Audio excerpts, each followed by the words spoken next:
Hey, Timothy. Hello, everybody. How are you all? Hope you're doing good. We got the rapture. I'd said wish, but I don't think we're quite at that time yet. Yeah, transport it just as I go live, eh? Uh,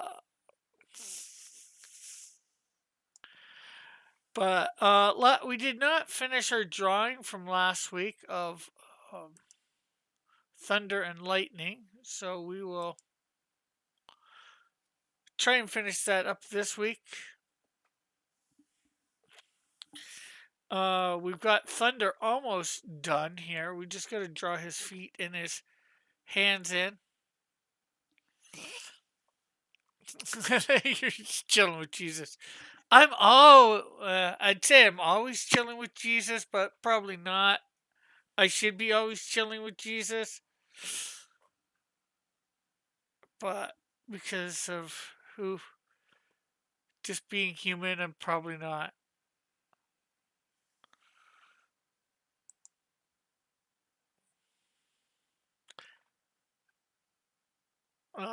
Cross Comics chill streams now with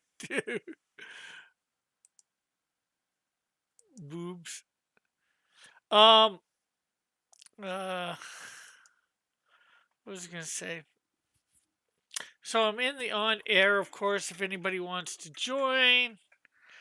Please make sure you hit that like button and share out because, we want to get more people in here so we have more to talk about. Uh,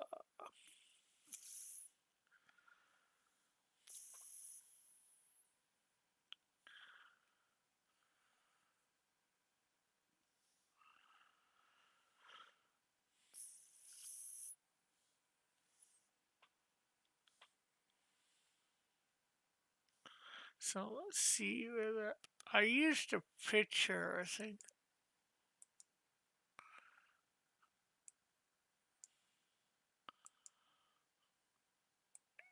Yeah, we were using this picture as a template.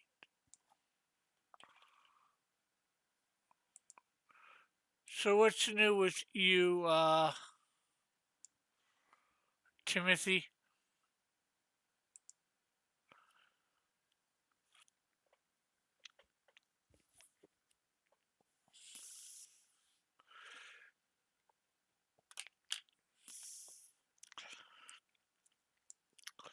Quick preview. I'm not sure whether I showed this next last week, but hopefully early next week this page will be done. Um, this hey Action Man Gaming, how are you? Good to have you here. So this is Snowdrift number 2. This is the villain of the issue that you're being introduced to on the first page. These are pencils by Dillard, and then inks by a guy named of Fly Fox Pro. I'm doing good. So, and also a short video that I'll have up tomorrow because I just finished it today. So much for magical characters. Uh, that good to hear you are well action. So much for magical characters. What do you mean, Mighty? Here is page. Uh, it's not page 8. I think it's page. Oh yeah, that is page 8. Page 8 of the Canadian Shield remastered. There'll be a video up tomorrow about the coloring of this. Of course, we have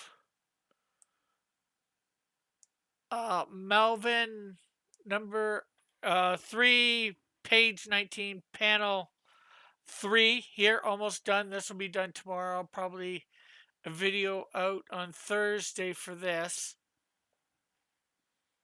the inking of it.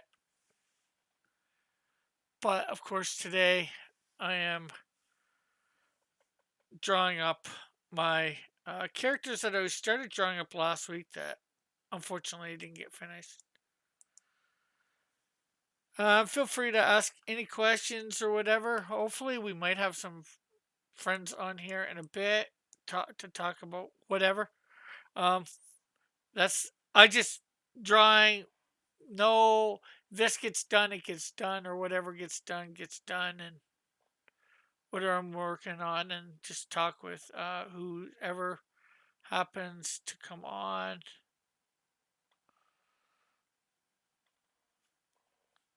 about whatever we happen to get talking about, whatever subject we could get into. Usually, comics, movies, games, whatever, you know.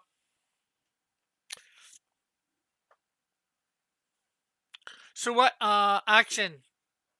kind of games are you into since probably action games? Although that's hard to necessarily say what action games are. Well, you can define some, I guess, easy enough, but that foot's not coming out right. And for anybody that does want to come on, in the description there should be a link to my Discord, and then it's the on air for anybody that would like to. And it's just no swearing, please, the best of your ability. I know stuff slips out, so I'm not try not to be too much of an idiot about it. And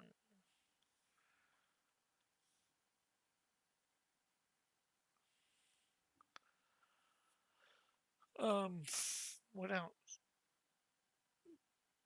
Just be decent, about anything, everything, chill. Maybe the stream goes.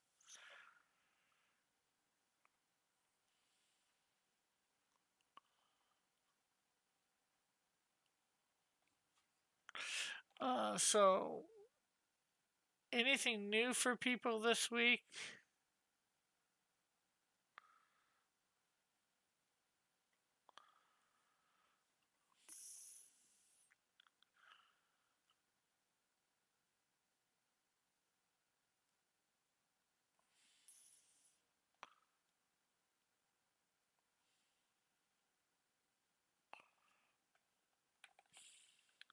Trying to think of something to talk about.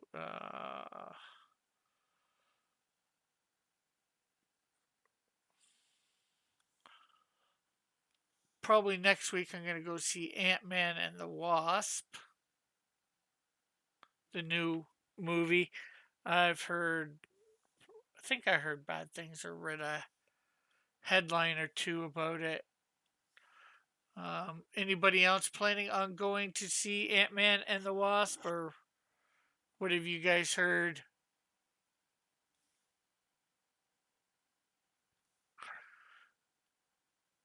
Actually,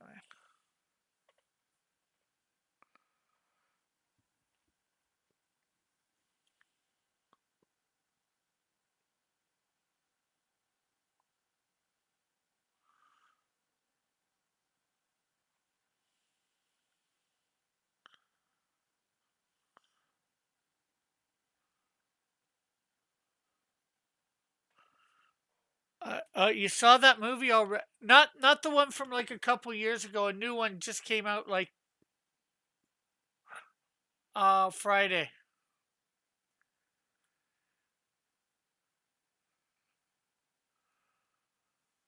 The Quantum Mania one.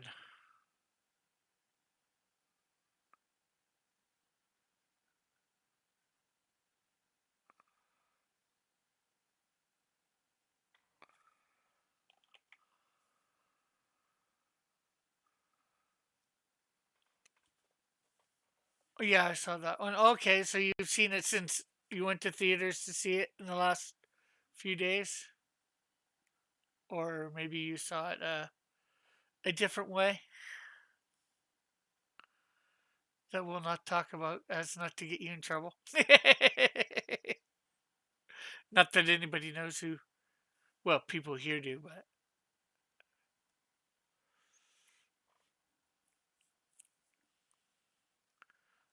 yeah, with Kang, yeah.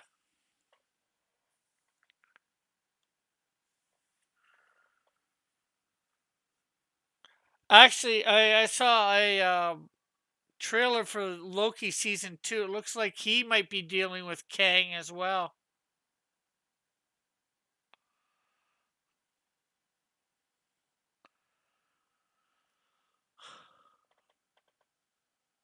Save him.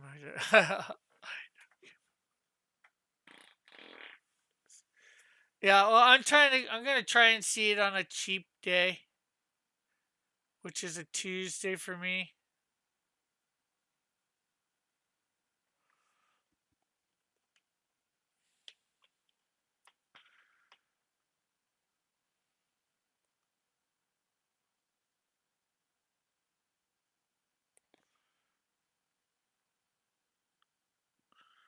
Oh, so they're making a Yeah, I think so. Anyways, I was showing my friend Dave a trailer for a couple other things, and I seen the trailer for it there, and I looked at it, and it looked like they were, unless it was some sort of fan made trailer, which sometimes happens. It's sometimes hard to figure out whether it's a fan made trailer of something like that.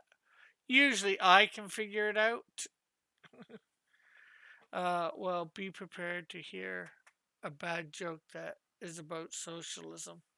Oh, for uh, Ant-Man and Wasp. Yeah, unfortunately, they've got to put something cringeworthy in these movies nowadays. At least a line.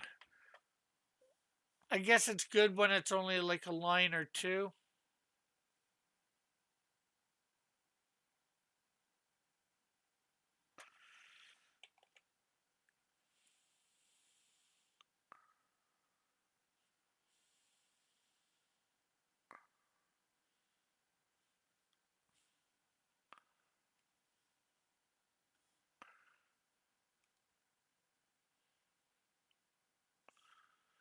It's hard to get through more modern stuff without that sort of stuff. And knowing what I know now, sometimes I end up watching stuff from the past and see stuff like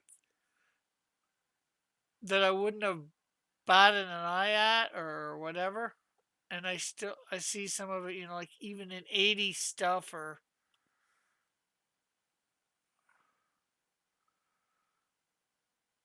whatever, stuff like that, older stuff, 80s or 90s.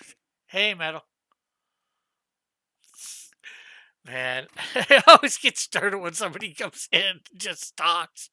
I don't know why, but well, I can't see what's going on in the the Discord in the room.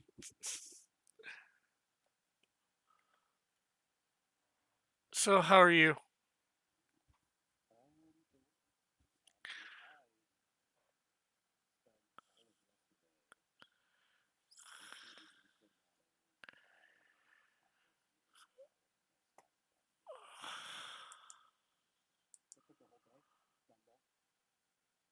I guess that's good. And a tapas mirror is what again?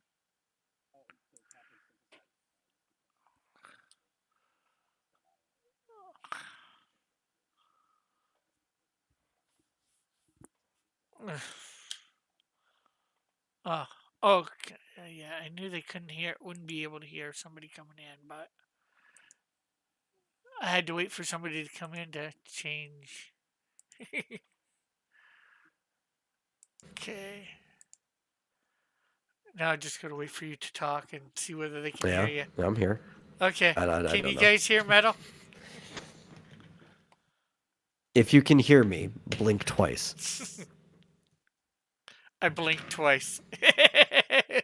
but you didn't see me, so. Yeah.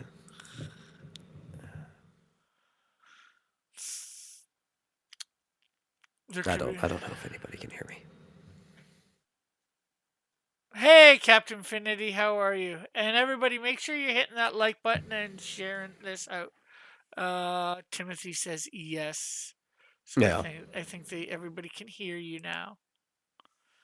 I knew it was gonna Basically, have just to. to. Go ahead. Oh yeah.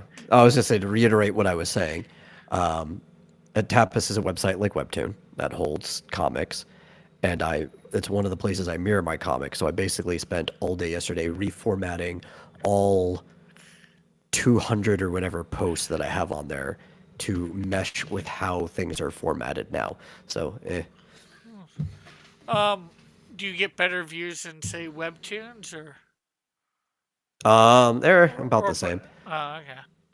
I mean, most of my views are on my website anyway, and I think the second most is on the Comic Fury sites that I have set up for mirrors. They're just there so people have the option of reading them there. Yeah. Yeah, I know what you mean. You know, it's well. Actually, I don't think my shorts are anywhere other than Webtoons, and Battle for the Bridge, which hasn't got any traction yet. It's got 4 pages up of the 8 pages. Um, the only other place that is, and there's a little bit extra to it in it, is Trolls Exposed from Hero Shack. Ah, okay. I think my favorite place I mirror stuff, though, and I wish things had more views there, is Global Comics. And I like Global Comics because they're one, you can sell stuff there too. So you can do like digital sales for premium things. They don't only have free stuff, but you can set things to free if you want.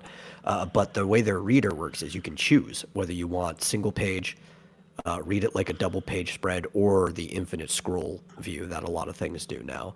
And Yeah, I usually like reading things in 2 pages like I'm reading an actual comic. So it's cool to have that option. yeah.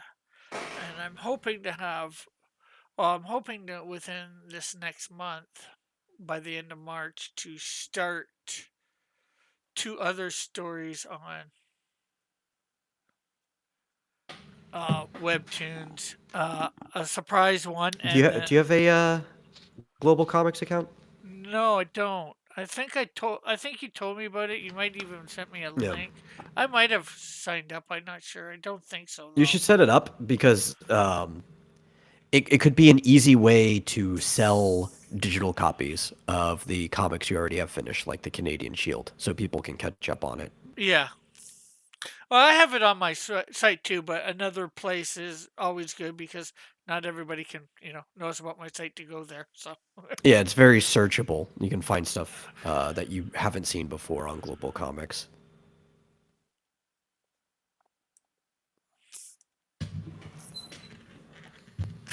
Timothy says, "Ask Finity how his book is coming along." Okay, Captain Finity, how is your book coming along? What's it called again? Is it called Captain Finity?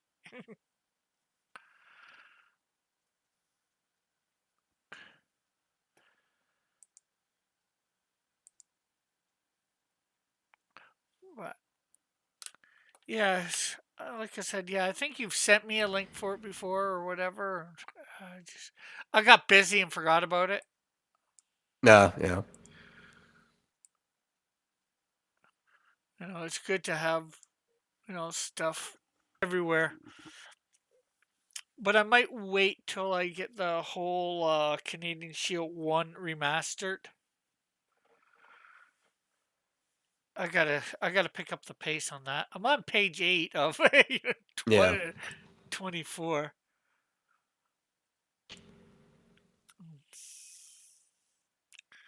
I was just showing it off earlier. There is page 8. The video for it's gonna come out tomorrow.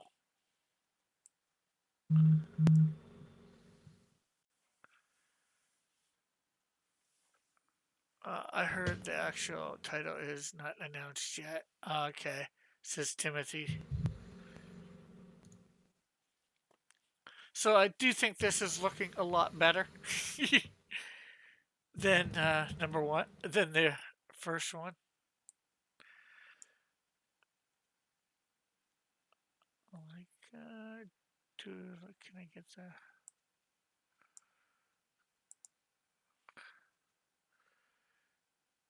Do do do.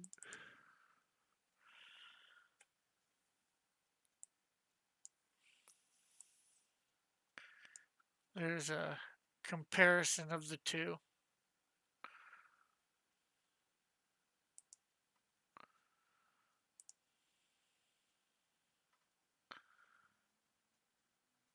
I think you should be able to see them, right? Metal?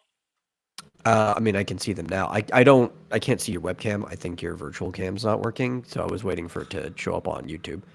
Okay, wait. Okay. Do do do. Why is that not working? Turn off. So stop virtual cam. Start virtual cam. Oh, there we go. Oh, yep, now I see it.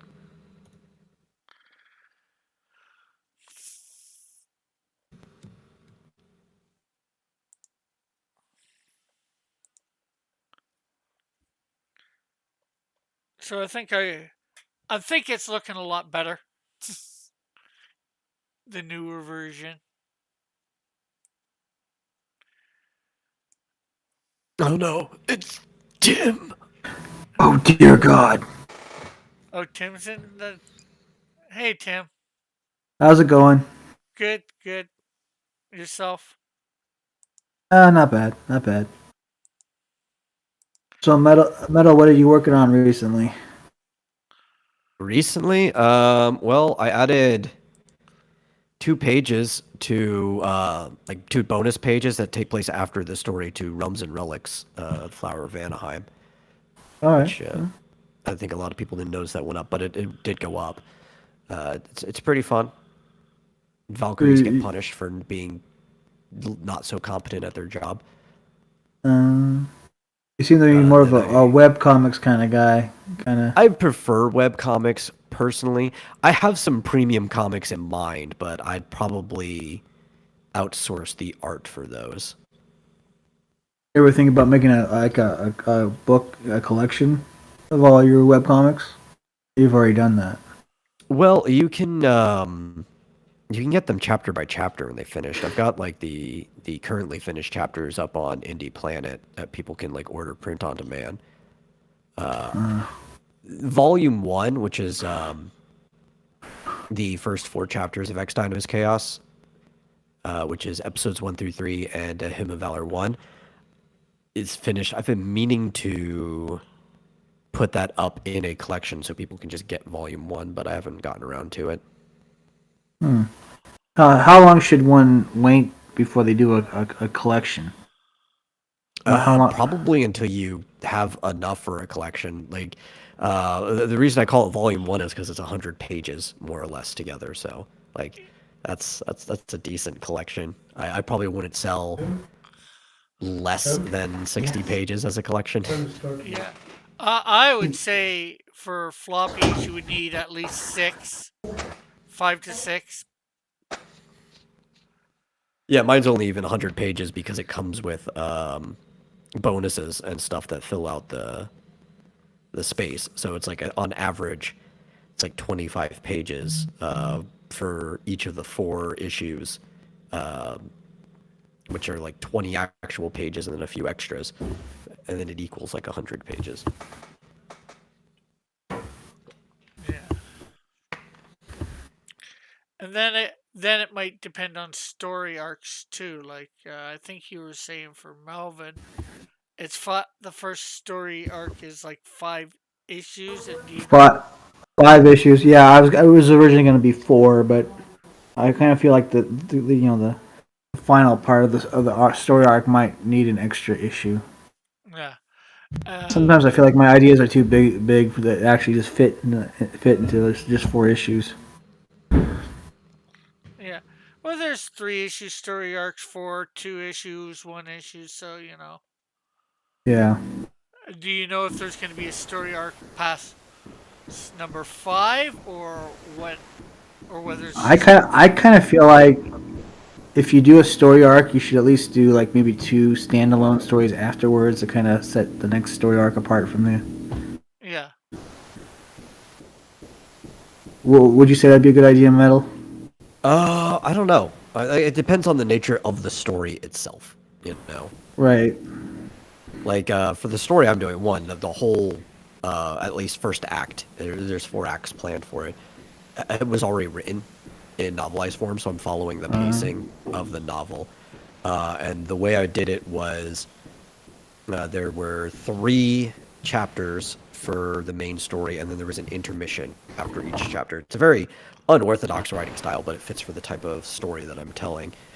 So for me, it is technically one overlying arc with like mini things that happen in it, and it's disguised as an episodic story. So I don't really have room to put anything else in there, but that's just how I did. I think you should probably plan your story out in volumes, and the whole volume doesn't have to be the arc. And if you want to have like a couple play around chapters at the beginning of a volume, that's perfectly fine. I see. I see. Yeah, I'd like to put mine in a volume like that, but frankly, I think for Canadian Shield, the first story arc is technically about 18 comic books. So, well, Now, are you familiar? at Go least ahead. I would consider it a story arc. Where he's gets dropped in northern Ontario and got to get all the way to Hamilton. So that's about 18 issues. Oh. Now, But are you familiar? Are any of you familiar with the Max? I've heard of the Of a character. little. So, like the whole, I think the entire series was like one big story arc. That seems like get kind of tiring after a while, don't you think? Not necessarily. Especially with one villain. Well, it No, depends on I how mean, big it was. They could have I don't know you might know better than us. Did they introduce any other like minor villains? Just one major villain, but No, it was just Mr. Gone, and he had these things called Izzes, and they were like these little tiny critters that with sharp teeth. uh, I guess I was thinking, well, you think of Power Rangers. Technically, for the first couple seasons, they only had one villain, Rita, but she'd create little monsters to. well, typically every Power Rangers have one main villain per story arc, right? Yeah, Like Yeah, per but season, and then they'd have minor monster of the week things that the villain was sending after them. yeah, there'd be it wouldn't be so much that there was one villain, but there'd be a bunch of minor villains it was a simple formula. Yeah, so is the Max maybe something like that? One major villain that they got to go against, but since minor No, villains. there was. I No, think no, there was it's more just. like Death Note, where Light and L are in turmoil against each other basically the whole time. Yeah. Okay. Which I, again, they did end up going past L, and a lot of people don't like Death Note after that point. But like, people were really engaged in Death Note with a single just like one-on-one chess match of like murder mystery between 2 people. I think there was at least one crossover, and it was the Max and Pit, and that was issue 8 of the series. But for some reason, they were shrunk down to the size really small or something. So like they'd be right next to a glass, and a quarter would be bigger than them and such. It was a really weird series, but it was actually kind of cool at the same time. but yeah, with only one major villain, you certainly have to do things right to write something like that right. Otherwise, your Well, writing could get a bit monotonous. Well, I tell you, a series that wrote where they wrote themselves into a corner was the Wildcats. The first volume when there was still Image Comics, issue 50. I mean, it was like, I even continue the series.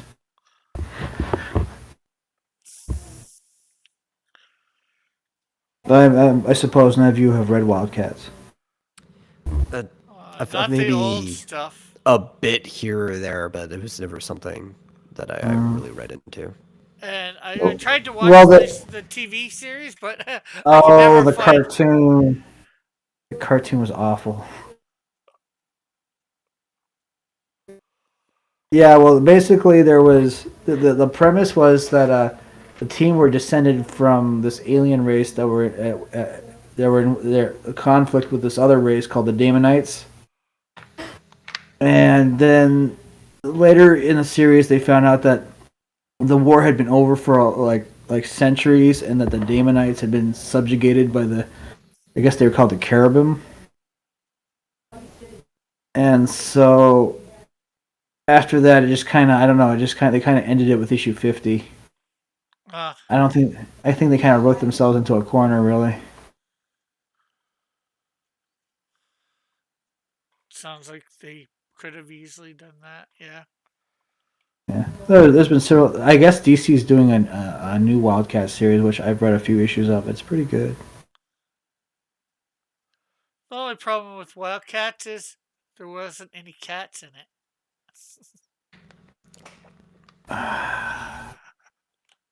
Damn it. Well, in this case, it was an acronym for Covert Action Teams. So. I must admit, when I first heard the term Wildcat, I was thinking it was going to be some sort of variation on Thundercats.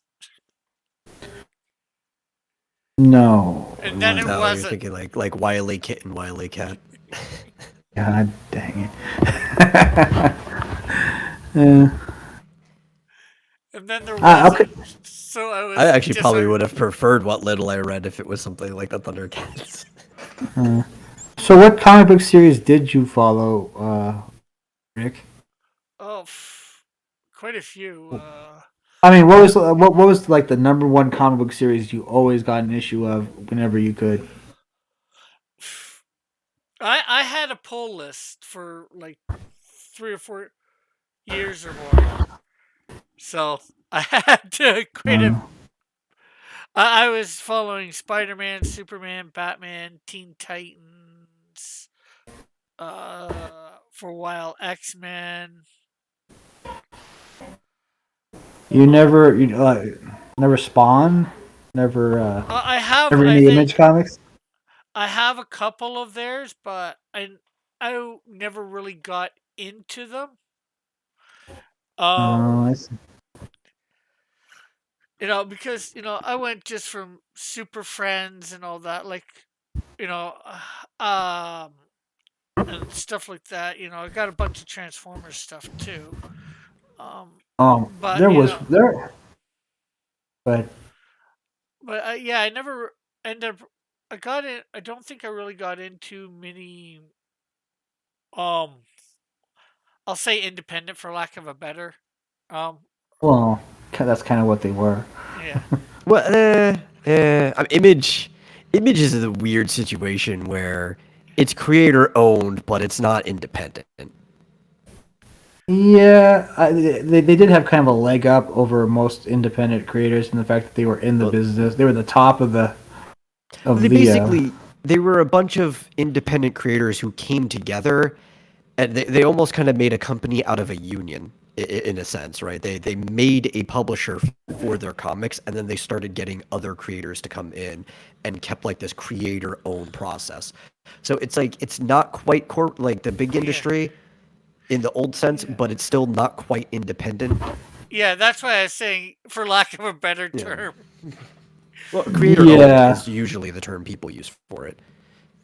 Yeah, because they're not quite as big as DC or Marvel, but they are fairly big companies. Yeah, who knew that they'd eventually start stabbing each other in the back? Oh, They got easily. they got greedy fast. Well, it's like even the reason they left kind of told you that they were going to stab each other in the back. Yeah, because they Yeah. left because of greed. They weren't getting what they thought they were doing. Maybe they were do it or not. I don't know because I don't know all the details. It was a kinda mix felt- between not getting paid enough and also not having enough freedom with what they wanted to do. Yeah. Yeah, I but I would sorry. Go ahead, Tim. I was gonna say I'd argue for at least a decade they were giving Marvel and DC a run for their money a little bit. Yeah, Oh yeah, for sure. and technically they probably still are nowadays with the state of DC and Marvel. They a lot of them kind of came crawling back to Marvel or DC after a while. I mean, There's Rob a few that are Liefeld- doing really good. Like, obviously, with what's happened to his properties, Kirkman is doing better than most of them in general. Yeah. And I just mean Image Comics.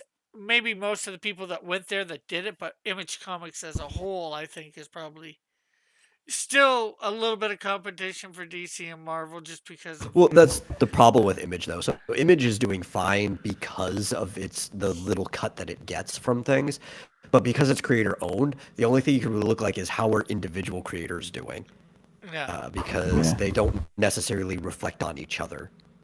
I like to call Image Comics the MySpace of comic books. People are like, it's still around?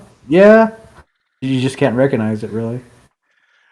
But with Image, I get that it's each creator does their own book, but it doesn't somehow with the ones that say started it, if you will, or however it's done now, is doesn't the company itself get money? if that They get a eh, cut of published comics, right? So if Yeah. you get like a reprint of Spawn or The Walking Dead or something like that, they get a cut of that. I think they get a cut. I don't actually even think they get a cut of merchandise. That was actually like a really big thing about it. Was that like the creators retain their IP, and it's like all of the Spawn merchandise only went to Todd. Like he didn't share with like anybody. Um, Todd could easily kind just of- leave by himself and start his own Oh, yeah. company if he wanted. Well, that was the problem too. Like when you have other things, like arguably you could say that Kirkman stuff blew up even more, right? Especially with the success of The Walking Dead later on. Oh yeah, Now even yeah. like Invincible's coming up. It's like it kind of blew him in the butt to not get some type of actual corporate rights in some cases, because they could be getting a lot of money from licensing deals and stuff like that. But it was for freedom. That was a big thing that they cared about, and that's why they ended up stabbing each other in the back, because that's the only way you can remain free. They started poaching each other's talent too. Yeah. Yeah. And that was there's a lot of issues with that. yeah. But yeah, the thing is, like, they only really get the cut on the published book. So, like, anything else out of that doesn't really end up going back to Image so much. Yeah, yeah. And that's more what I was talking about, the cut on the public thing. Yeah, DC gets all their merch stuff, for Superman or blah blah blah. Yeah, But- but that's because you don't get an idea at DC, right? If you come Yeah. up with something, they give you royalties for it, but you're really coming up with ideas for them. So everything belongs to them at the end of the day. Yeah, that was the issue.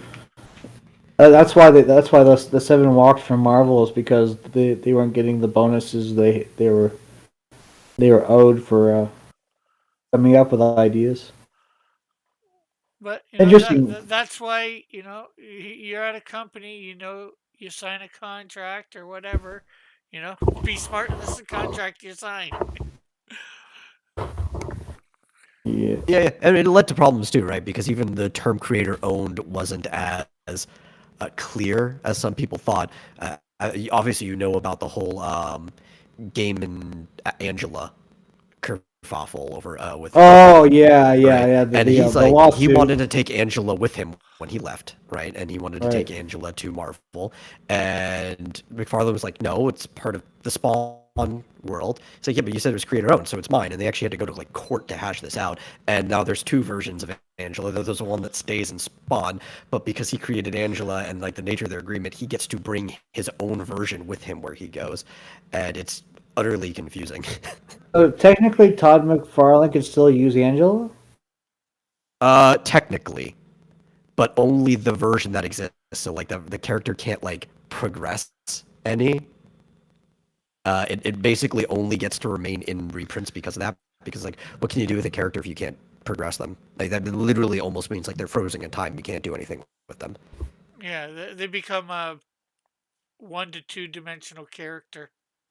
It's maybe even worse than that. But basically, as it stands, it's reprints only when it comes to Angela. Yeah. Well, I mean, for the longest time, Spawn number 10 couldn't be in a collection because of Dave Sim. Yeah.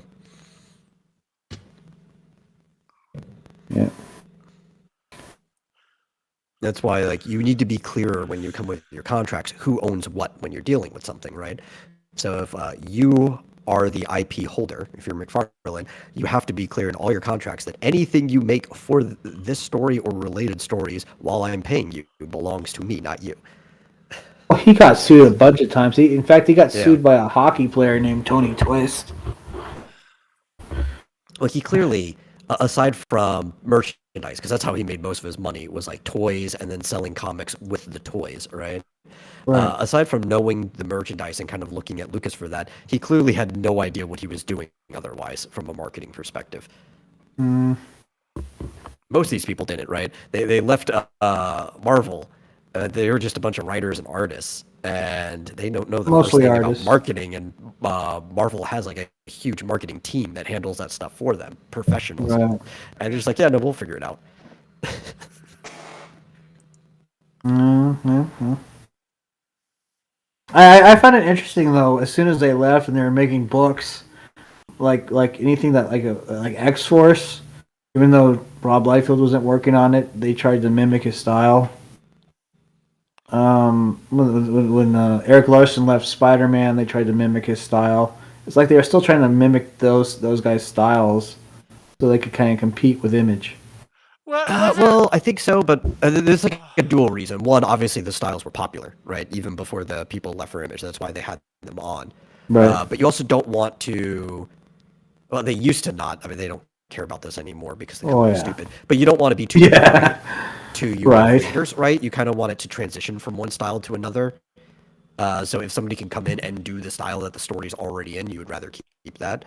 I mean, that's just common sense from a creative perspective. Yeah. Yeah, that's Common again. sense that Marvel seems to lack these days. That's again why with Ephraim being slow, I didn't really want to switch artists midstream. In the middle of a book. For getting Sometimes it happens. Yeah, sometimes, but if you can wait it out,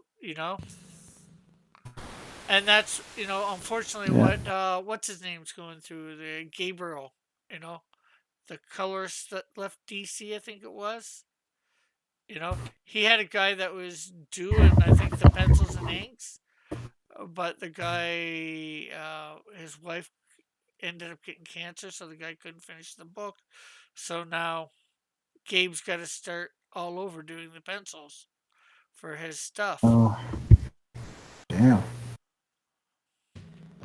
Again, because he doesn't want the art to be vastly different from, one page to the next.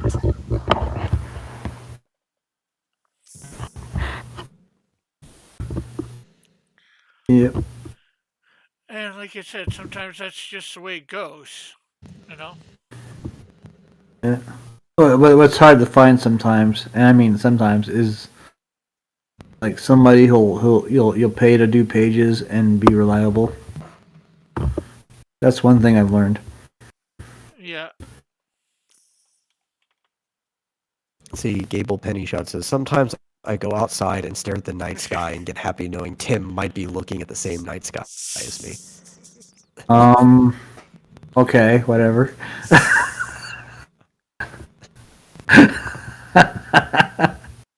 Yeah, Cable, you son of a bitch. I mean, nah, sorry. That just makes me think of Joe Dirt. I He's think you staring at might the have. moon, thinking that I think you might have a stalker, Timothy. I think so too. I better start locking my doors. I sometimes miss having stalkers. Do you now? Just sometimes, not often. Just Not comes in, it's like, often. I remember how high school was. I'm like, yeah, but I prefer to remember it. I never had a stalker. I had several. I'm not. I think that's a bad thing. Oh yeah, especially because like, man, one of my buddies actually brought one to my house, Oh, lovely. and when I had to go to the grocery store too, so while they were like basically sitting on the curb across the street, I don't think he even thought anything of it. He just like, oh, this girl wants to know where he lives. So he brought her over. Me and my brother hopped the fence to our backyard because luckily our backyard was facing the main business road and we were able to go to the store anyway. Oh, really? Gable says it's not stalking unless they see you. I don't think that's I how don't the know. police define it. Tell that to a puma before it pounces.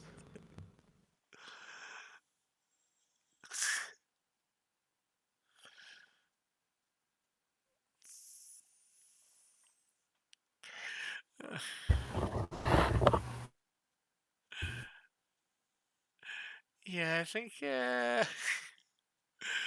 we need to look up this definition. Do we? Well, maybe not us, but Gable might need to.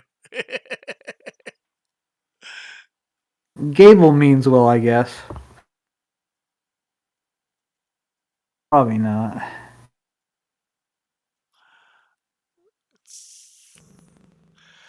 Tim See, is 0 out of 17 for seeing me. Hi, Tim.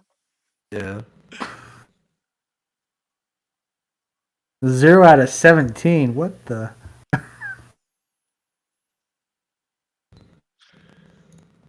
In other words, he's been around you 17 times and you haven't seen Boop. him? He had to leave. He's being seen.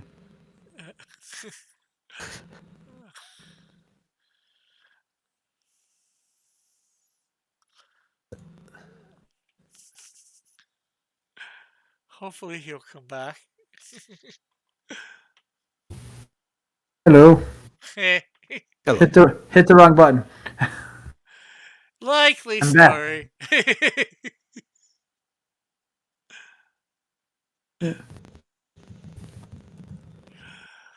Well, good that you're back. Is it? I don't know. You don't know. You said it, Rick. I'm making you stand by your words. Is it good? Sure.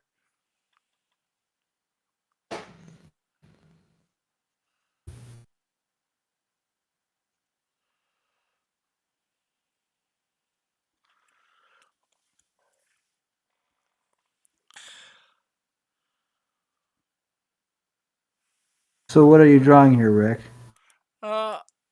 I'm trying to finish up my drawing from last week of Thunder and Lightning. My characters. And these are characters you haven't used yet. Yeah, I know when they're gonna appear. With a clove of garlic on her head. Yeah, what the heck is that on her head? That's just her hair standing on end, like say It's a leak that went bad. I think it's like although I have it go out at the sides a little bit like you almost like Marge from The Simpsons or Morticia, I think it is from Addams Family. How much hair gel does she use to make it do that? Morticia's hair goes down. I don't know what you're talking about. Well, okay, maybe it's I'm not sure whether it's Addams Family or it might be the Munsters, Herman's wife in the Munsters. Her hair goes Really? down too. Yeah, they No. both their hair goes down. Well, I'm pretty sure one of them, the hair goes straight up. You need to No, rewatch that you're thinking series, my like the friend. Bride of Frankenstein. Yeah. You're Yeah, giving her Frankenstein hair? Bride of Frankenstein's hair goes straight up. Yep. Which variation though? Isn't there several different versions of?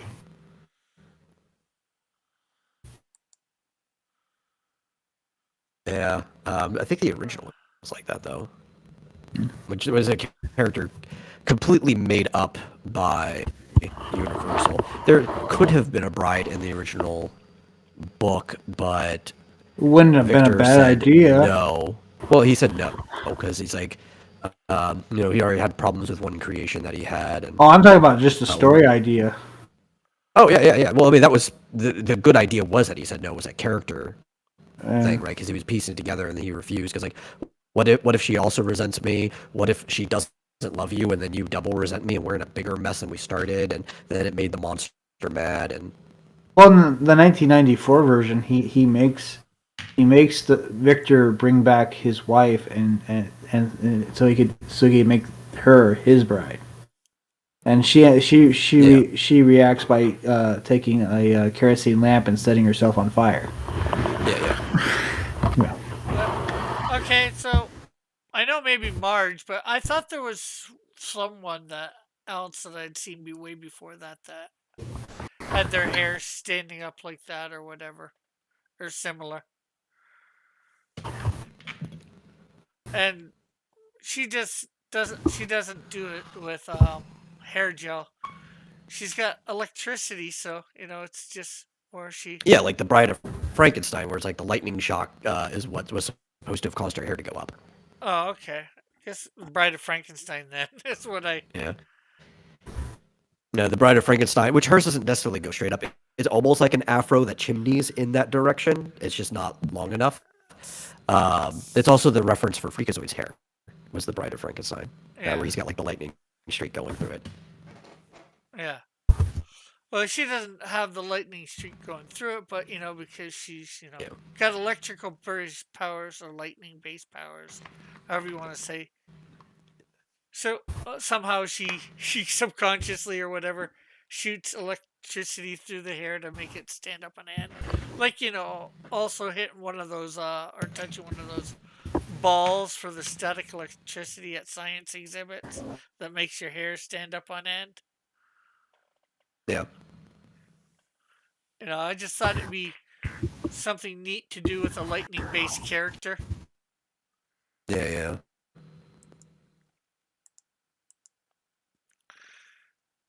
Because, most people, and especially with her being a villain. Plasma ball. Do you ever owned a plasma ball, Rick? I don't think so. I've just seen them at science exhibits and that.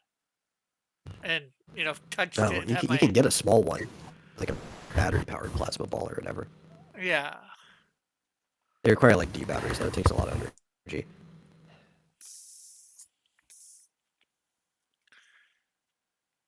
I can believe that for sure. Uh, Those tiny ones aren't gonna make your hair stand up, though. They just follow a path to your finger Gable because says you Marge become the. Yeah. Gable says Marge Simpson hair. Definitely, there's something about Mary's hair gel going on. Her name is not Mary, so. No.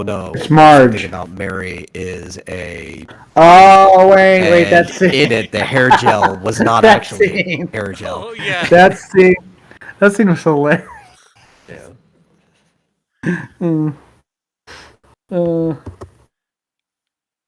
Why do you build me up, Buttercup, baby, just to let me down and mess me around? And the worst of all, you never call, baby, when you say you will. The best part is the I guy love you still. the guy in the wheelchair was actually a pizza delivery guy that was stalking Mary.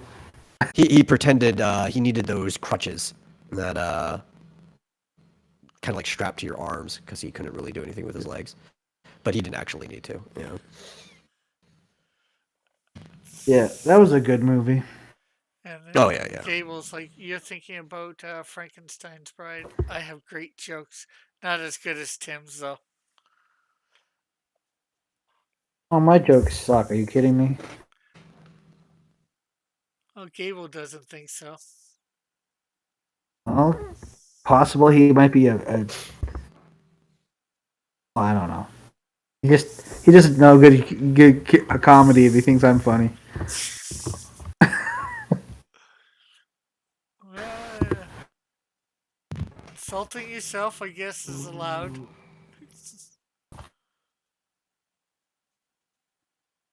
I like to think I have a great sense of humor. Well, I don't see anybody disagreeing with me. Metal? Like I said, I like to think I have a great sense of humor. I see. I like to think I have a pretty good sense of humor. I just tell bad jokes. Oh, come on. Well, there we go. Back up at the good kilobyte stuff. Yeah, I see. He's a regular Steve Harvey, says Gable. And make sure you're hitting that share button and hitting the like button as well out there, please, people. Oh, yeah, I forgot to share this. You know what I like? I like the whole create a post thing. That's how I like to share. Oh, on your own chat, for your own channel. Yeah. Like I'll share it on Twitter and stuff too, but I just like the fact that I can just do these posts. I like engaging on the platform I'm on if possible. Yeah. I mean, social media is cool for networking, but it's cooler to be like, I came to this site. Why do I want to leave this site? Right. I suppose some people think, well, this is kind of expanding, my reach if I do it across multiple sites. I used to go to forums and spend like all my time in forums, just because it's like, I'm at this site, I want to interact with the people here. I see. I'll pencil my. When is Tim starting his nightly live streams? I think the other side of never. Oh. You're lucky enough to get Tim on somebody else's live stream. Oh, you guys act like I never come around. What the heck? No, Gable asked, when are you starting your own live streams? Who knows? Never say never. Yeah, I won't say never, but I'll say highly improbable. Highly improbable. Why would I ever want to start my own show when your show is so entertaining, Rick? Yes, I know. You can come here and be entertained and entertain others. Yeah, I think like he could jump on a show of a channel that's already got 738 subscribers instead of having to try to build that up himself. Exactly. It's more efficient. Yeah. Yeah, Gabe says, I'll pencil myself in as a guest. Tim streams as often as I do Gable supremacy.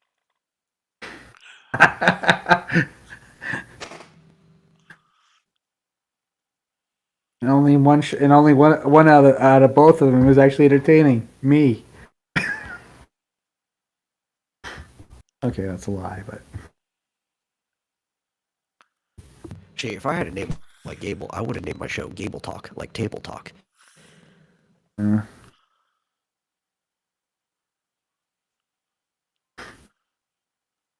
Able talk. Yeah, it's clever.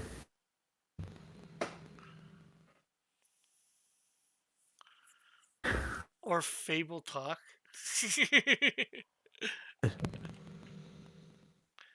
Or Gable's Fables. Gable's Fables.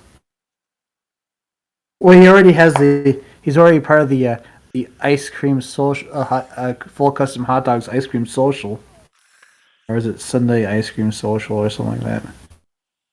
I have no idea what you're even talking about. It's a show where they talk about. I think they mostly talk about horror movies, and it's on Sunday. Okay. Yeah, it's Horror got movies a. are pretty cool. Mostly Yeah, because the vast majority of them are bad, but a lot of them are bad in like an enjoyable way. yeah, they're Which are, entertaining. like true gems. Yeah. A Gable, show I've been watching. Go ahead. Gable says, I do a stream every Sunday on Full Custom Hot Dogs channel.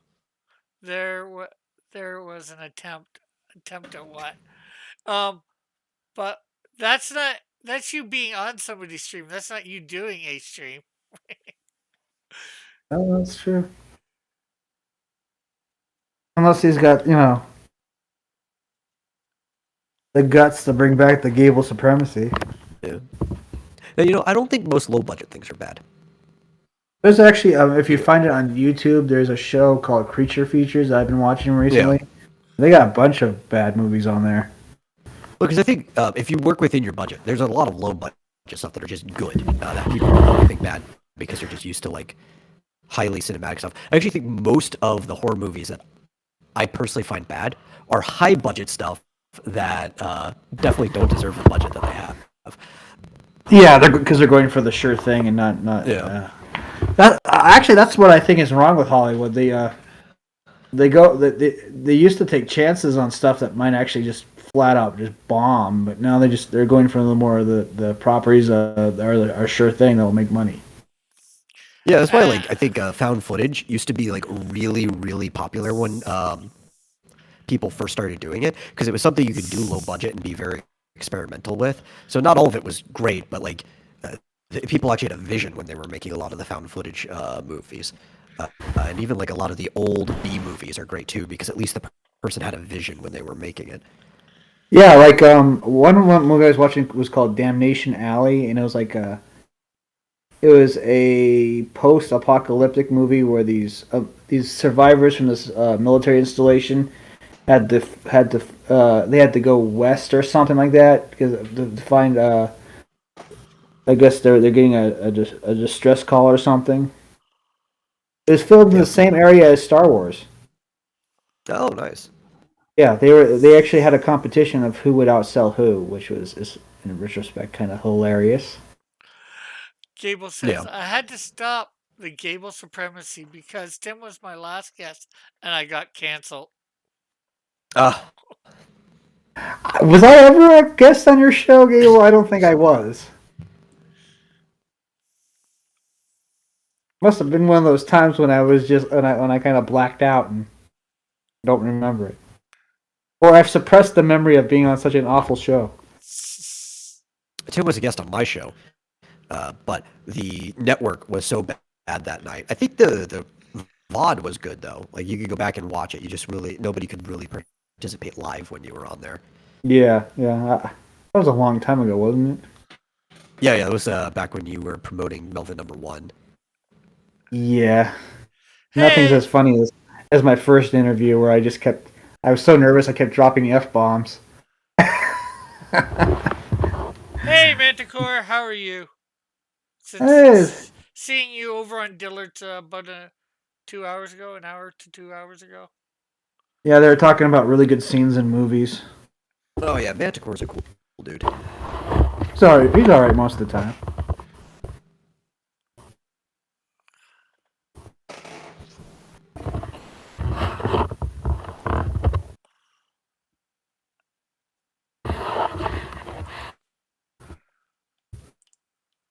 So what do you think was the best movie scene you've ever seen? Best movie scene. This was like a scene where there was like just a scene that kind of years later just sticks in your mind as just being so good. Let me think about that. Because I think that would vary. I probably have a different one for different types of movies, right? Like different. Oh yeah, there's so many. How could you choose just one? Because I think probably the scene that sticks out the most to me in my head, period, just out of any movie, is from a comedy movie, and it's actually the lesser of two movies. Remember the movie Black Sheep, which they were trying to recapture Tommy Boy, and it was still a funny movie, but it just it was pretty much the same movie, but Yeah. Yeah. There's a scene in it where he's trying to get reception on his phone, right? And he's like up on cliff sides and stuff like that. And he finally gets reception after he closes it. He trips down the hill, Oh, is that where he's rolling? and he's just rolling and rolling, and then like halfway through he stops, like because he's trying to like hold on to the branch. He's like, please don't give, and then he just keeps rolling and rolling again, and he finally hits the ground. He's like, what was all of that about? That movie lives or that specific scene for the movie lives rent free in my head for the rest of my life. If we're gonna go comedy, there's a movie called Euro Trip, where the guy know Euro Trip, yeah. Amsterdam, and he meets up with his friends, but he's limping because he went to the red light district, right? Yeah. And so he's limping, and they go, "What happened?" He goes, "I don't want to talk about it." And he goes, "What's that?" "Free T-shirt." Let's see. Manticore said hi. Gable says, I've been known to fib a little. We Manticore, should put a little in sarcastic quotes. Manticore says, happens to the best of us. I'm not sure what he's talking about. Then he says, laugh out loud, I'll try. And then Gable says, the best movie scene is when The Rock comes out as Scorpion King in the Mummy movie. CG was insane. Huh. That movie was all right. And then he I don't said, know. I don't know if the CG was insane, but it was all right. It was No, entertaining. from a horror movie, a scene that lives rent free in my head for the rest of my life is from John Carpenter's remake of The Thing from Another World, right? The Thing, and it's the scene where the guy is laying on the table, right? And the guy goes to resuscitate him, and Oh, that one, it's yeah. actually the creature. The mouth just opens up and just chomps his hands right off. That's such a good scene. What about Evil Dead 2? They had that had a plethora of really great scenes. But my favorite scene is the way he's trying to shoot his old hand because it's been like possessed, and it stops long enough to flip him the bird and then continue to run. Yeah. yeah, it's in some ways it's hard. Even there's lots of great films out there. And I'm not sure whether I can say any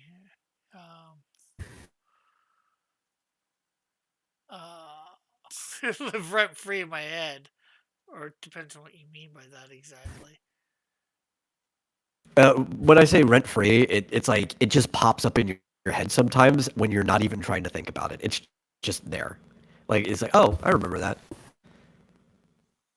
Or like Yeah, or it's a subtle thing could remind you of it. Yeah, or it's a movie that you like years later you still don't mind watching because it's still such a the movie Gladiator was a pretty good one. Oh, I love Gladiator. What? Okay. Two movies I know that I like don't mind rewatching almost any time. Uncle Buck with John Oh, Kidd I do like Uncle Buck. Yeah. and 50 First Dates. No, That did it's a have a good good movie. There was that one scene I did like from that movie where you're supposed to be setting up. It was like they were like on the roadside and he's pretending to get beat up by his best friend, Yeah. and she stops the car and pulls out that stick and chases him over the hill, and you hear, "Ow, you bitch!" Yeah, well, it was a baseball bat actually. It was like Yeah. I don't know. It was a It was a bat. baseball bat. Yeah. All right, my bad. Well, no problem. Like I said, I've seen that. I've watched that movie several, at least a dozen times, maybe 2 dozen. I've watched it a lot back in like high school because that's what age I was when the movie came out. We had a VHS or whatever. But like I haven't seen it since. Uh, Like I don't think I've seen that movie in like a decade, but I probably watched it like a dozen or so times back then, just not since then.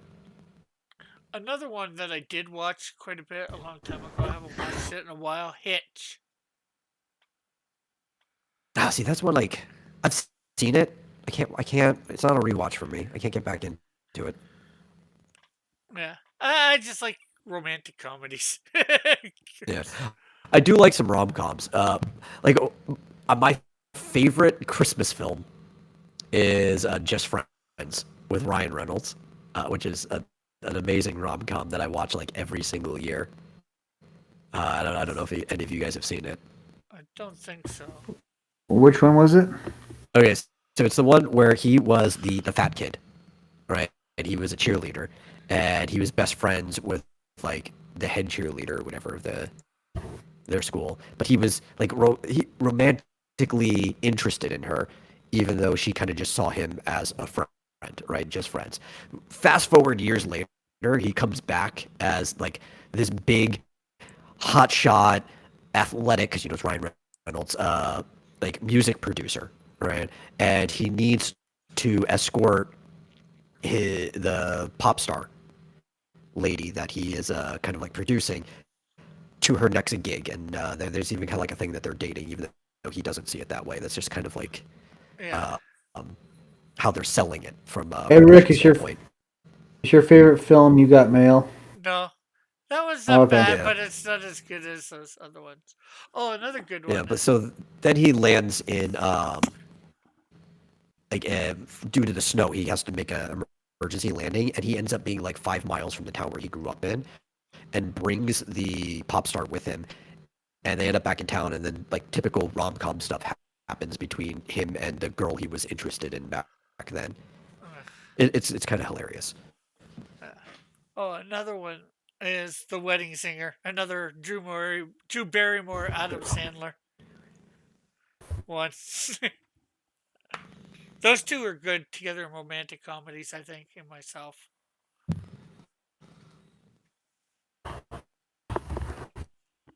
I like The Wedding Singer. I don't think I could say either of the movies with both of them in it together are even close to my favorite Adam Sandler movies, though. Yeah. I'm just saying they Yeah. have good chemistry for romantic comedy. Even in Blended, they were pretty good. Although I haven't Yeah. watched that one a lot. I think I've watched that one twice.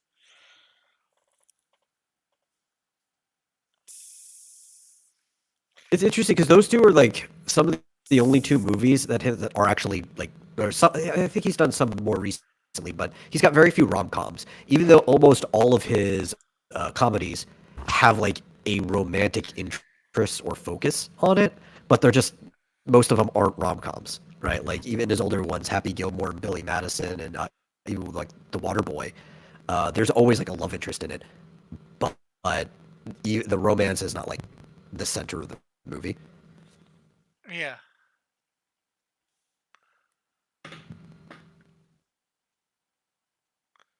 I have to say probably the one I've seen the most times is Little Nicky.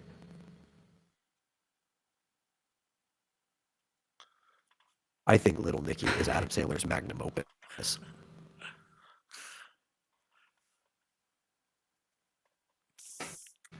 It's all right. To me, it's not his best movie. I don't know what I'd say his best movie is, though. Happy Gilmore is really good, though. I've seen that one too many Doing the times. bull with, dance, Billy feeling the Madison. flow. Yeah. The price is wrong, Bob. Although he's only had, I think, one movie that's actually had a sequel, if I'm right, because, which is, There's Grown Ups and Grown Ups too. yeah. I don't think there's ever been, like, He usually just plays one-off characters in a movie. which is like most actors or actresses. Yeah. So a lot of the characters he plays are functionally the same character, but the movie's interest because it's got like a different plot or problem that character has to overcome. Yeah. Well, I mean, his best movie, in my opinion, was Waterboy. Oh, I love Waterboy. Yeah. Only because Henry Winkler was so funny in it.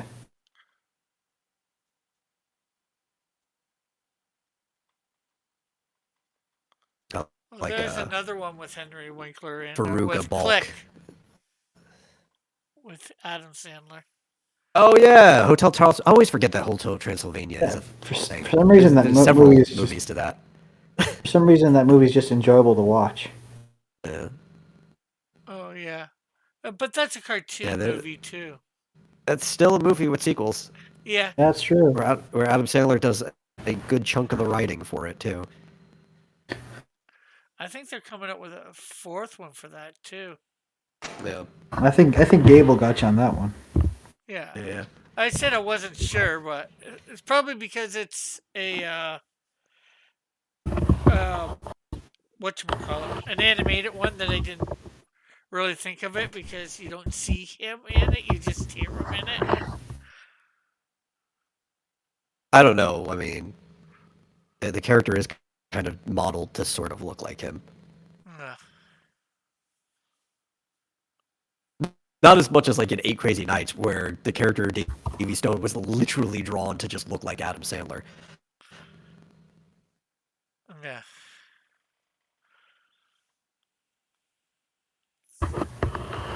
But no, I'll just always forget that Hotel Transylvania is a thing. I didn't care for it too much. I get the appeal why the internet likes that Mavis character so much, but aside from that, like I didn't find the movie that entertaining. It's a kids movie. If I was younger, maybe I'd like it, but I didn't find it that funny. Yeah, I thought it was alright. You know, I've watched all three. I'll probably watch the fourth when it comes out, but you know. Yeah. It does have monsters in it though. You know, I don't even have any of them in my collection for movies, so.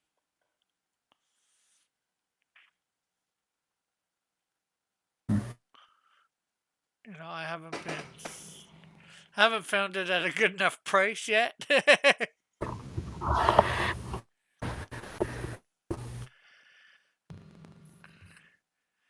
Besides on the internet for free.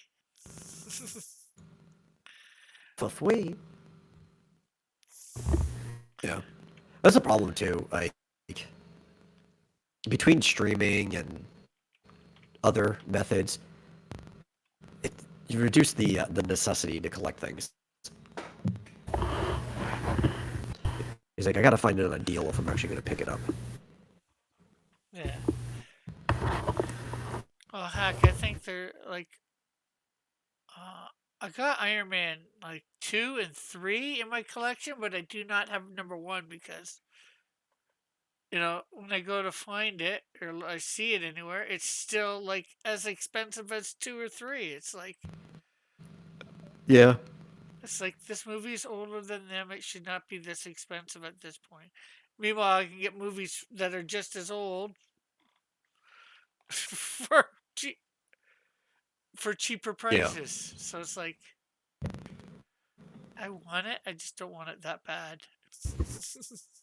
And I prefer physical media. I love physical media, but another problem is like playing it. You know, like the computers don't even come with disc drives anymore, which is how I used to watch DVDs for the most part. It's like I gotta go buy a DVD player, Blu-ray player. At least I have to own a PlayStation or something. It's like you guys are making it too complicated for me to get stuff.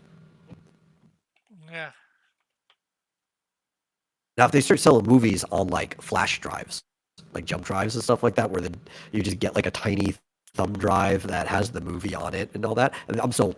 I'll start collecting those. I'll have like a shelf, just a display shelf. You can have like custom flash drives for each one. I have a custom flash drive that looks like Game of Thrones, like the House of Stark symbol. Yeah. You can start doing stuff like that for movies. Make them collectibles that people want Yeah. to buy. Yeah, and you just gotta make it so they're not easily recorded over. Oh yeah. You can make it to where it's not writable, like it's a locked partition, where you'd have to go out of your way if you wanted to wipe it. You have to know what you're doing. Yeah. Like, you know, the way tapes and that used to be for VHSs, you know, like, well, either, you know, Yeah. audio Well, because there used to be similar to like floppy, right? There actually used to be like a little tab inside the VHS that if it was there, it wouldn't be able to record over to prevent you from actually recording over the movies that you bought. Yeah. Which, you know, you could put something over that empty space and then be able to record over it, but, you know, you actually had to intentionally do something like that. Yeah, they try to make it as idiot proof as possible. Though I do know there were some bargain bin movies, like very popular ones, that people would buy and then rig them to be able to record over because it was cheaper to buy that movie from those movies from the bargain bin than it was to buy blank tapes. Yeah, I can believe that. Unfortunately, my hands are bad, especially with the one on the left there. I like drawing hands. It's actually probably one of my favorite things to draw.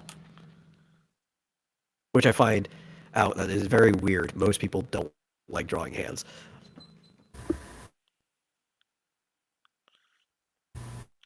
So to rub it in their faces on how much I like drawing hands, a lot of times I draw extreme close-ups of hands doing things in my comic panels. I see. Petty, are we? Yeah. Well, I sometimes do it on purpose. Sometimes it's just, again, I like drawing hands. There's a extreme close-up of a hand on literally the last page that I finished drawing. Huh. Yeah, sometimes you need to do it, sometimes you don't. Yeah. Oh, I didn't have to. I chose to. Most of the time, it's just my hand. Like, I'll just draw my hand in different poses, and then I'll adjust spacing and thickness and stuff for different types of hands.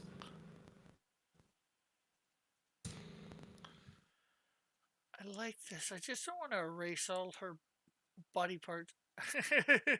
She's behind him. I don't really want to erase. We don't actually have to erase it. If the color layers are in between the two sets of line art, then you could just color over it without even affecting the line art. Yeah, sure. It's just right now. I'm not going to be coloring it anytime soon. Yeah. No, that's easy. You could still do that. All you have to do is take the background color, right? For that area, you could just white over it on a different layer so you don't lose the the lines. Yeah. I do this a lot when I draw characters independently and end up covering them like over each other because I think like, well, what if I want to put the whole like just that character by itself in a later like post or something like that. I don't want to get rid of anything. Yeah. So I'll color things in like separate layers and I'll freeze it together so I can just export it later if I want to. Yeah, I can just.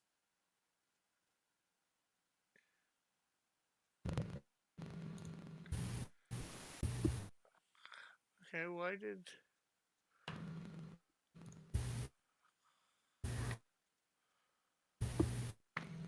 I thought if I put white there, took away something.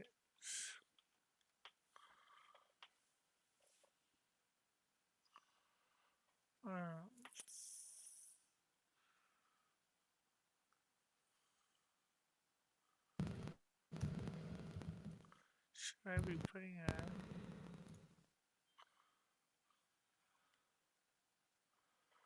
Okay, why is it taking away his but not hers?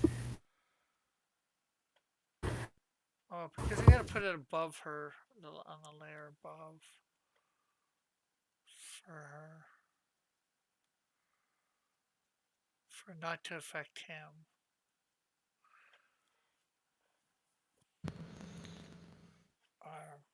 No. Hey, what's this mess? Hail Raven. Hey, John, how are you? Hail Raven.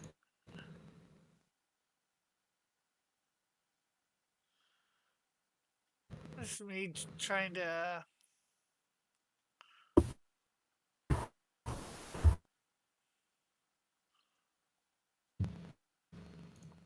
Do my characters Thunder and Lightning. I started. Oh, Joshua's there too. Yeah. No better way to pull Joshua out of the woodwork than to hail Raven. Yeah, he's probably watching.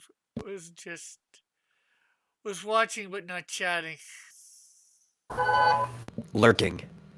Which I don't blame him. A lot of times lurking is my favorite thing to do. Dylan says, "Oh snap, Metal is there too, and so's Timothy, and you could be too, John." if you wanted to.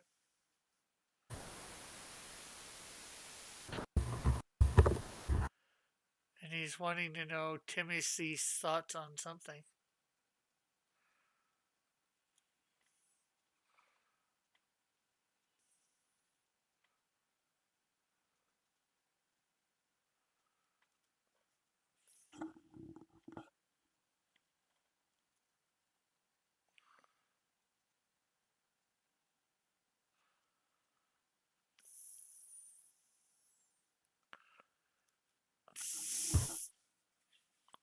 Oh, Psy? I thought it was cool. So many great movies out there. Are you sure that's not supposed to be C? Oh, mate. So many. Oh, C? Psy, C. It's a Psy, so. Could be either, I guess.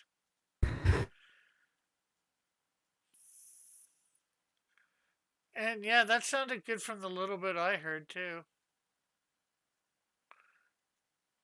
It's going to be trying to make it a daily feature.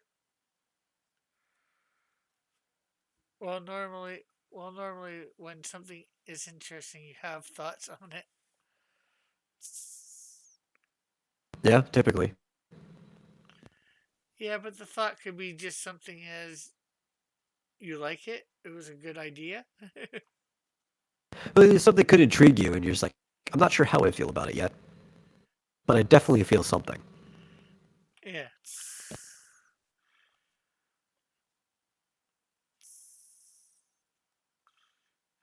I caught a little bit of it, not much though. I was around dinner and also dog walking time, Yeah, I which is a great got day for walking a dog. Like we were back in the 80s.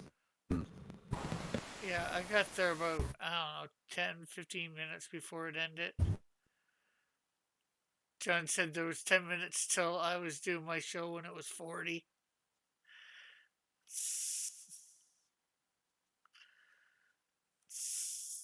I even got hung up almost immediately after coming back. I didn't even hop on here until like, I think you were already 10, quarter 15 of in. minutes.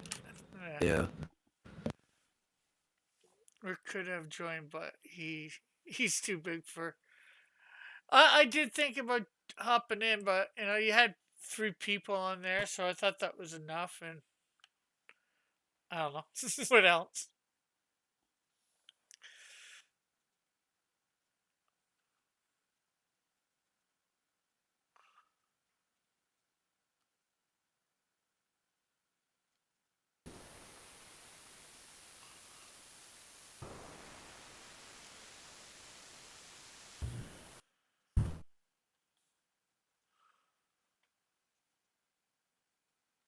And it seemed like you were at the end too, so I wasn't sure how long you were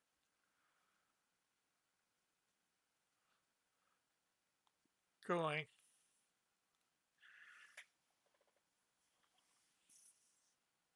Oh, good news is upcoming shows. Uh, Schedule cleared back up just a tad bit, and I might be talking to Jason, Jiminy, Yeah. this Friday about his experience working on newspaper comic strips. Oh, okay. Now, he was a ghost artist, so he can't actually talk about the strip in question due to NDA, but he could talk about his experience in general and to do a little Q&A on what's it like to work on a regular featured comic strip. So I thought that'd be an interesting discussion to have with him. Yeah, for sure.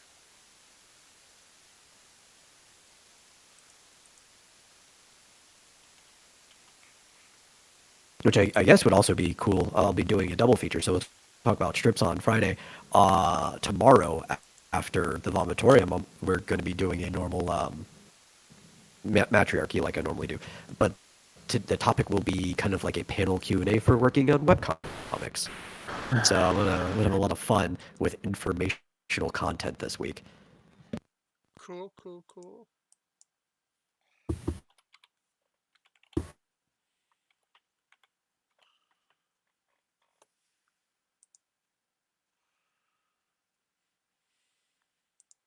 I do love informational content. I know that's kind of what Dillard's trying. I will definitely be too busy tomorrow to hop on, but since he wants to make it a daily thing, I should probably have time to hop on Thursday, maybe Friday, depending on how fast I finish with Jason.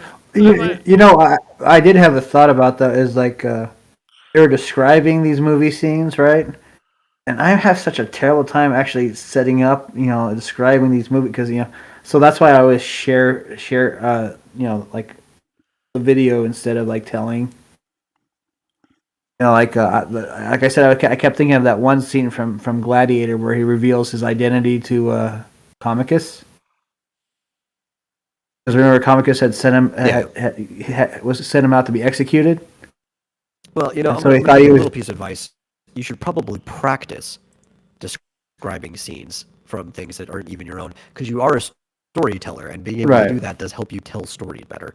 Well, I mean, like movies. Like it's like trying to tell a joke and you tell it wrong. Yeah. I mean, a lot of times it just takes practice to do stuff like that. It's like campfire stories also take practice. They're all just a type Yeah. of storytelling. It's Fair a enough. skill you have to build up. Oh, and something else that me and Tim are actually working on slowly is a Canadian Shield Melvin crossover. Yeah. I was Oh, actually that could be working on fun. that. Yeah. I was working on the script right now.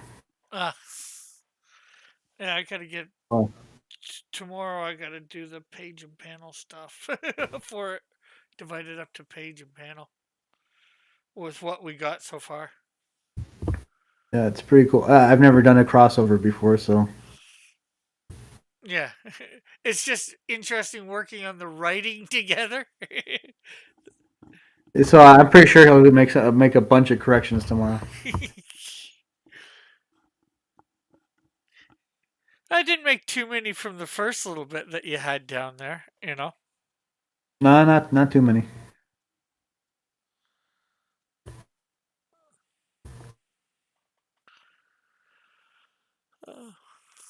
And then of course Melvin 3 is almost art wise is almost complete. Again. Yeah. We are like I said, we're expanding it by one page. Yeah. Well, I was thinking with those pages, you're already going to end up having to have, you're going to have to go to 28 pages instead of 24. So you're going to have some filler. You might be better to make those 3 panels one page, that 3 panel one, just a page in the. Well, I mean it's good. I mean the Melvin story because there's like the backup story is like 5. Yeah, because, well, beforehand it was 24 pages when it was 19 and 5. Now it's going Right. to be 20 plus um It's 5 gonna be like 25. 26. Melvin and Odysseus is 6. Yeah. Zed and Odysseus. Zed What's and seen from Odysseus, Gladiator? that's 6 pages.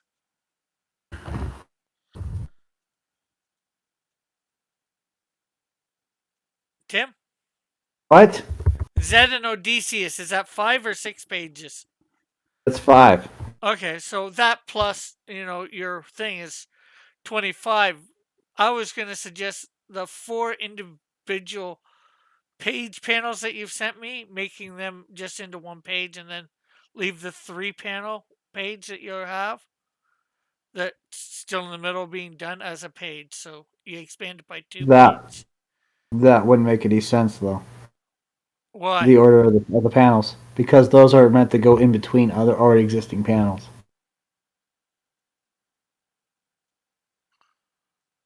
Okay. No, Dillard wanted to know what scene you were talking about. You're talking about the famous speech. Yeah, where the he speech. reveals his Yeah, name. Yeah. such There a you good go. speech. My name is Maximus Decimus Meridius, commander of the armies of the North, general of the Felix regions, and loyal true servant of the Emperor Marcus Aurelius, father to a murdered son, husband to a murdered wife, and I will have my vengeance in this life or the next.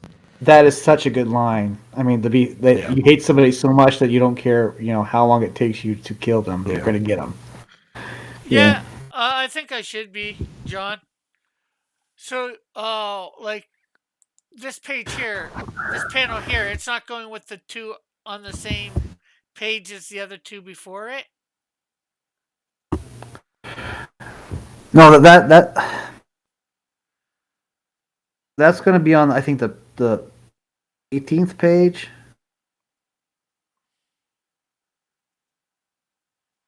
The old 18th page.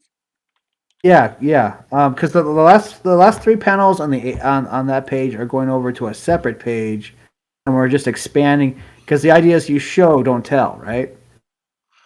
Okay. So there's a few sequences in them going down the secret passageway to the armory. Okay, so this is page 18, right? Right here. So No, I mean page 19. Sorry. yeah. Yeah.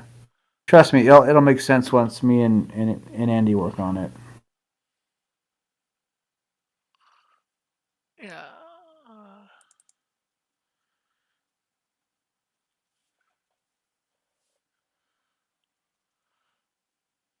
Yeah, see, so we're taking those last three panels and moving them to a separate page, moving panel 3 over, and then adding another panel, and then Or would it be the last four? Or because should this one be? Oh, I guess no, I it's see last it. three, move Yeah. it over, yeah. So that's, and then we'll be adding new panels on the other page. Because, like, you know, they all of a sudden they're in the army, all of a sudden they're right behind, and there's no explaining how they got there. Yeah. So I'm just adding more. We're just adding more panels. Yeah, well, I get that. It's just I thought the four individual panel pages, I'm just calling them right now, Right. like because they're just that's a page, panel page. I And you know. can shrink them down. Yeah, I know that's what you're going to do eventually, but right now I figured keep them the way they are. I get this was supposed to go, I guess, between panel 3 and panel 4. So yeah, that's why you move it over and you put that one right there. So And then there's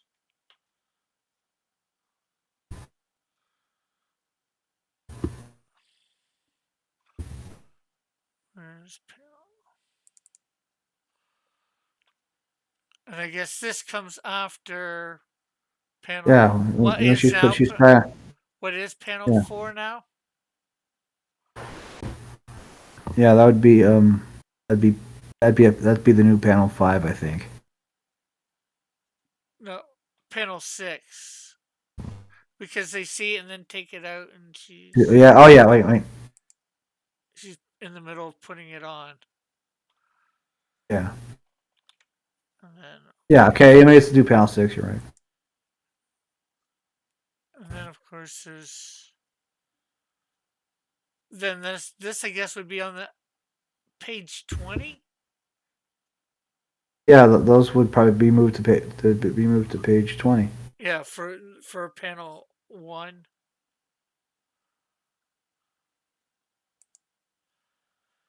We're basically just adding panels so people get what's going on in the last two pages. Yeah. Well, dialogue could do that, but or boxes, caption boxes. Yeah. Yeah, the idea is to show, not tell. Yeah. Right, Metal? If you say so. No. Okay. No, definitely. It's a visual medium. But even in a written one, you should still probably take the same principle. Yeah. I mean, some things can be explained in dialogue, but you don't want to do that too much.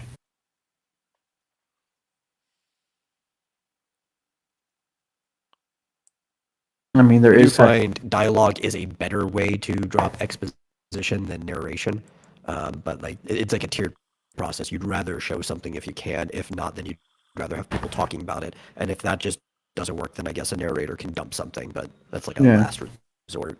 Yeah, well, I mean, like for instance, Transformers the movie. There were some characters killed off screen that you didn't even know died.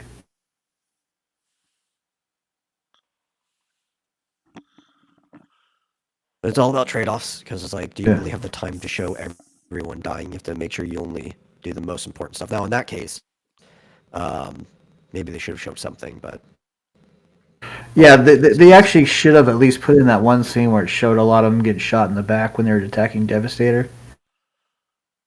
But you didn't. You wouldn't. If you watched the finished product, you wouldn't have known that. First, was it Cliff? It was Sideswipe and Sunstreaker died, but you didn't. You never saw them die. Oh, that's in Transformers 2 or 3, right? That's in Transformers the movie, 1986. Oh, the cartoon one. Yeah, the actual one. Although you can't hate Michael Bay too much. He knows how to make money. I enjoyed some of them. Yeah. I'm just saying, and people complain he makes more movies, and people still go see his movies. Who's the sucker? China? I'd say the people who go see his movies, even though they hate them. Well, no. I mean, his movies were extremely popular in China. That's where they were making a lot of their box office. Oh well, I guess the Chinese really like Michael Bay. They like explosions.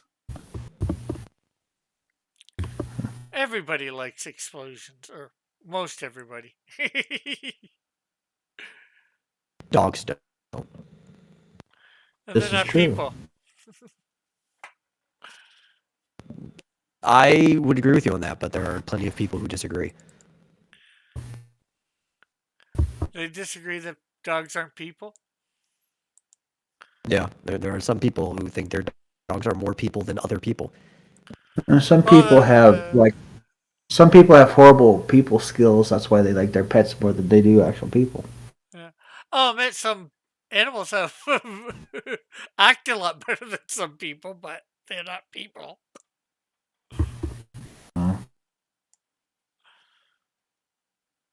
No, I typically like people who find their animals to be more like people than other people, because they usually pay a lot for you to come to their house and watch their pets while they're gone on vacation. Oh, yeah, I guess that's.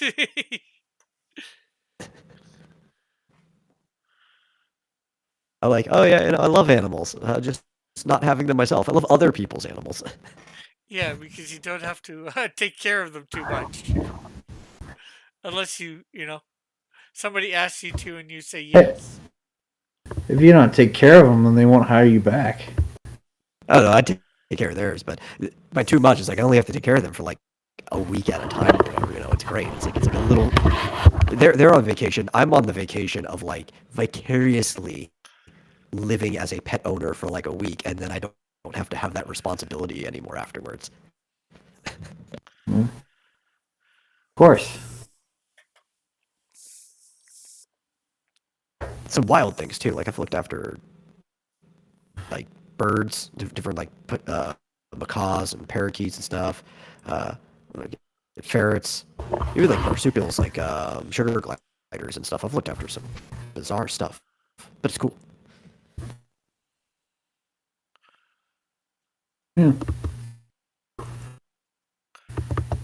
That is cool. And for it sure. pays. Yeah, I've never had anybody pay me to look after their pet like that. Yeah. Yeah, it's almost like double dipping, right? Because you don't get paid a lot in some ways, but you're also getting paid a lot because you get to basically just live in their house for that week, right? So like they stock up on food. You're not paying like rent in that house. So a lot of times these people, who can afford a lot of pets or like to really take care of them tend to have like really nice places too. One of the guys that I would regularly watch and stuff when he went on vacations had like a 70-inch TV or whatever, like way back before flat screen TVs were even the thing. It was like a back projected 70-inch. Oof. And it was like, oh yeah.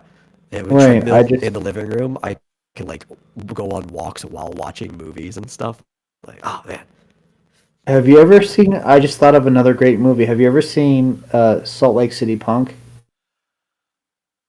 no, I don't think I No. have. Oh I my don't gosh, think I've heard the of guy it. who played the guy who played Shaggy played this punk, right? And it was 1985. He had to choose between going to law school and being a punk. And he was going on about posers. And he said they'd say they're fools. They'd say things like "anarchy in the UK." He's like, "What the fuck's that? What's that? What good does that do, kids, people like us in Utah, America, right?" And he goes on this whole diatribe about how he's not a redneck. Horses smell like shit to him. He's like, "I'm not a hick." Right. It's pretty funny. You're not a hick, but do you have a hickey? Or they had a character named, was it Heroin Bob? And the joke is that Heroin Bob hated needles.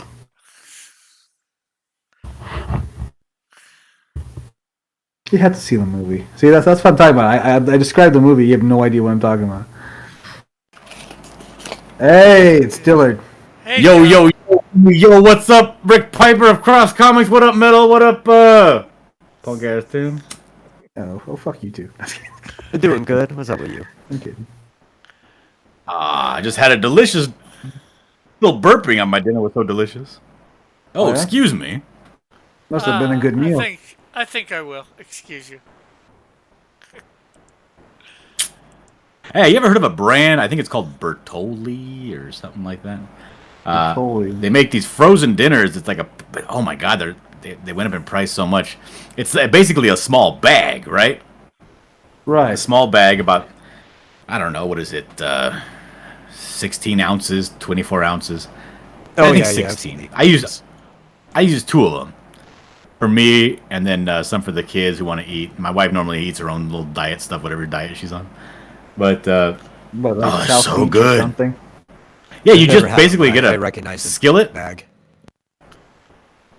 Yeah, it's like a yellow bag with like a brown top, and they're all frozen. It's basically just already pre-made noodles and sausages, and they have different kinds, right? Like chicken fried steak, that kind of stuff. You dump everything into a pot, just cover it with a lid, put the heat on low, and then after a certain number of time, it's done, and it's ready to eat, and it's so good. I'm gonna have to remember that. But it's so expensive now, apparently. Yeah, each bag it used to be, it was expensive back when they first came out. It was like $6.99 for a bag, which is Wow. basically enough for one portion. And now they're like $8.99 per bag. Oh, well, fuck that. They're trying to compete with that PF Chang cost.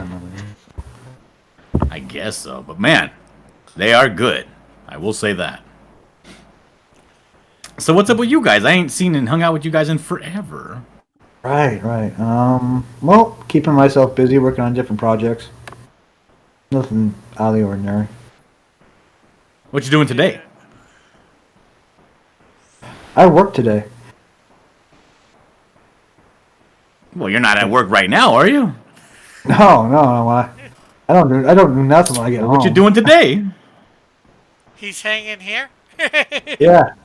Talking to you, guys. What a waste of time talking to Dillard.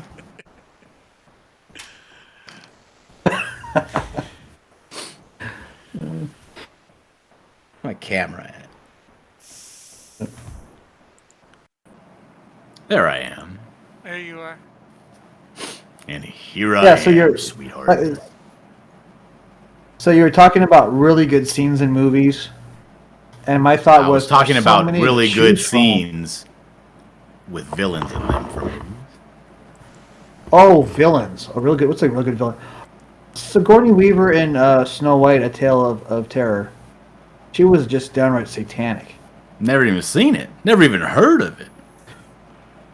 Oh my god, you should totally see it.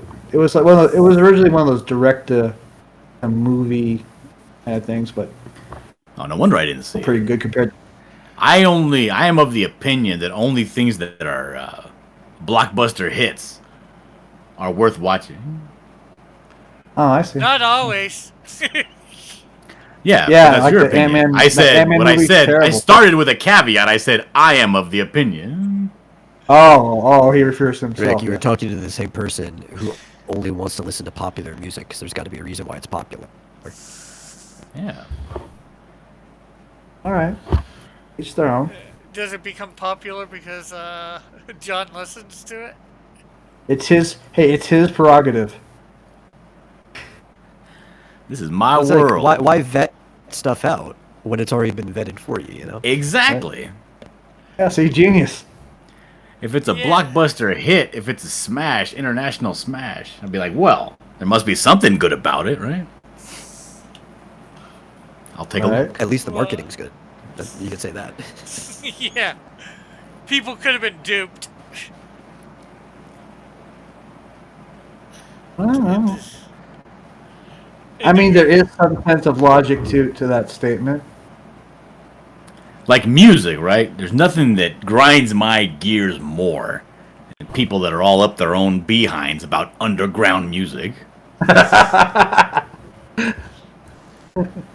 Do tell.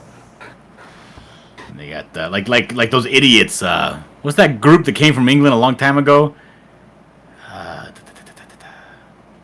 The Beatles. Oh yeah. They were like, yeah. "Oh, you know what we're gonna do? We're gonna be the avant-garde of the new aesthetic. We're gonna go out there and we're gonna make we're gonna blow into jugs and we're gonna deliver that new sound everybody's been looking for." What a garbage product they made at the end of it. Yeah, but they were popular.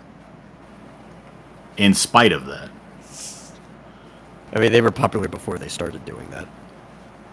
Yeah. and they were popular because they did popular music that Yeah, you a could lot of bob your head and tap your toe, snap your finger.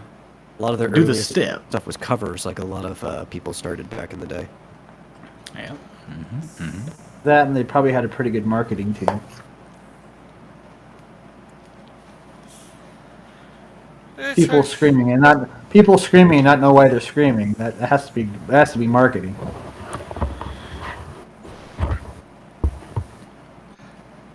Yeah, for a lot of movies and such, I'd say it's more the marketing. Were you fooled? Were you taken in for the okey doke, Tim? Was I? I'm asking. You sound very scorned, like you wanted to go see No, something no, you I- thought was going to be very good, and then you were like, "This isn't good," Oh yeah, I saw the new Ant-Man movie. and you were like, "Man, this is going to be the best thing ever." I thought. And then well, you this went to can't go be as see it, and you were bad. like, "This isn't the best thing ever. This is barely even a thing." Yeah, it's good to watch once, and then why rewatch it again? That's how I felt about the original Avatar. Have you seen the second one yet? I refused to because of how I felt about the first one when I saw it in theaters. Oh, I have no interest in the second Avatar movie. You know, the thing is, they have to build up some sort of goodwill for you to give them a chance. Right. If you didn't like the first movie, there's no goodwill there. Why would you even give Yeah. the second one a second glance? I liked the first one. The second one was all right, but I think the first one was a bit better.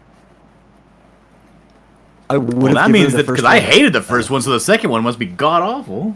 Yeah, yeah. It was probably better might than have it given was the first Fern-going. one a passing score if they cut like half of the movie out. Yeah, I'll say. Definitely. Worst movie you've ever seen ever, and like the bottom of the barrel worst movie. So Dillard. Nazis must die. Well, that's a trauma pick. Of course, it's garbage. All the picks are garbage. I would say, like, when you're talking about a garbage movie, there's levels, right? But I think the most important is something that you have really high expectations for and it lets you down utterly. That would be, like, to me, I would classify that as the most garbage thing I could experience. Because I can go into these trauma movies and be like, just pick any of them. They're all going to be garbage, and you know that going in. So it's like, Right. you're making that conscious choice. But I don't know. Like, What just about a first- movie that? But Go ahead. yeah, sorry, I cut you off. I was okay. Like like a movie so bad you get up and leave after 5 minutes. I've never done that. Yeah, I don't think I've ever done that either.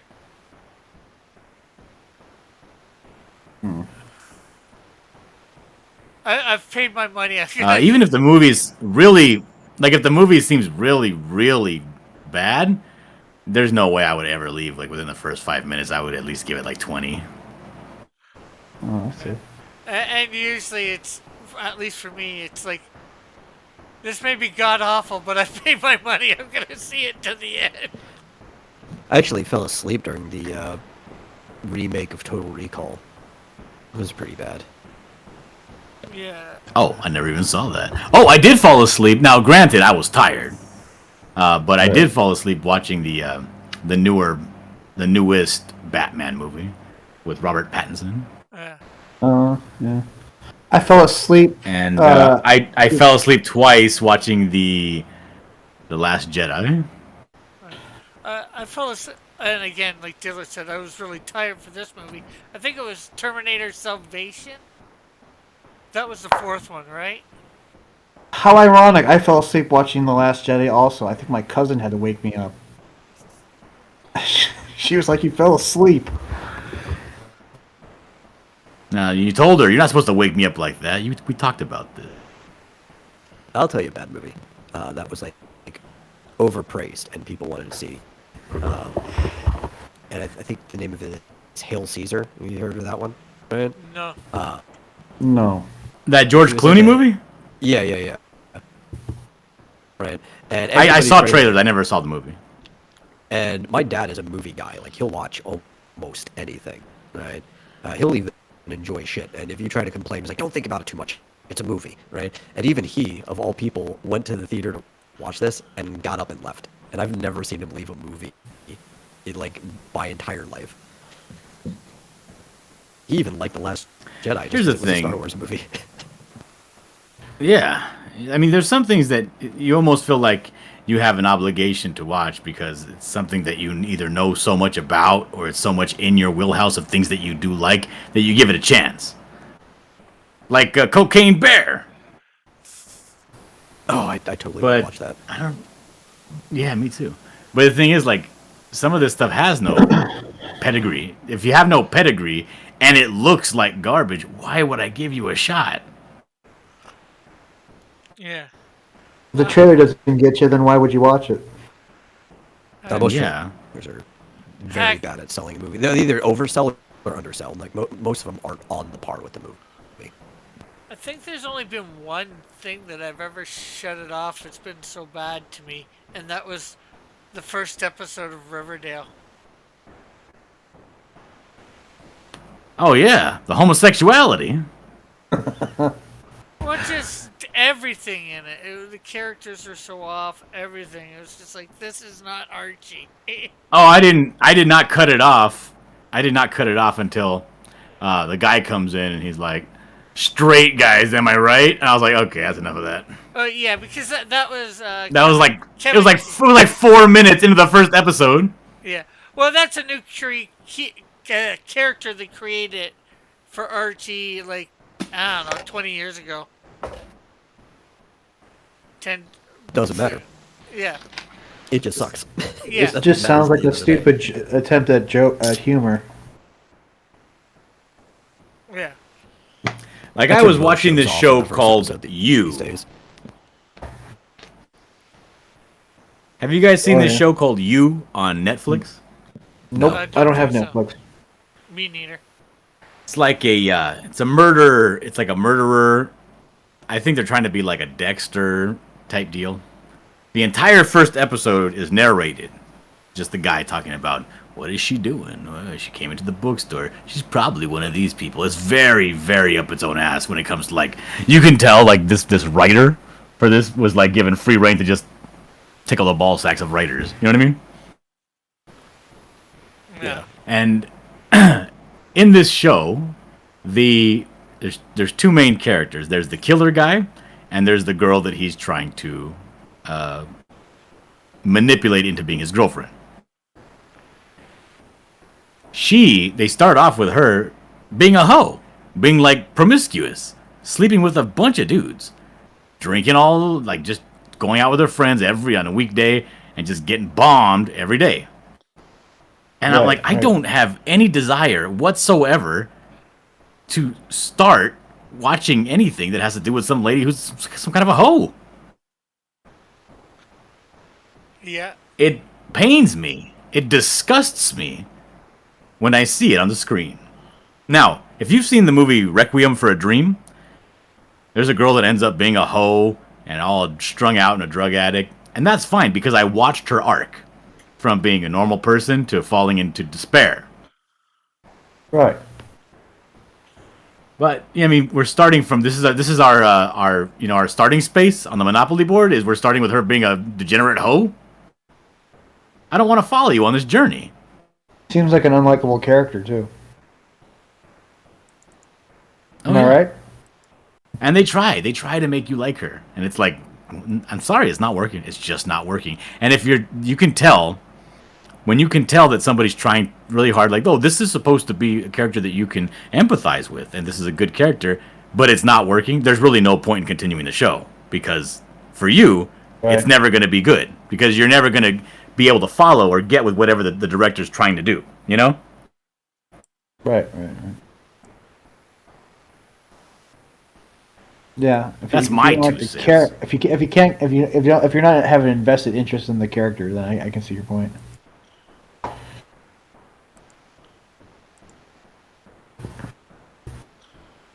Bye, Rick.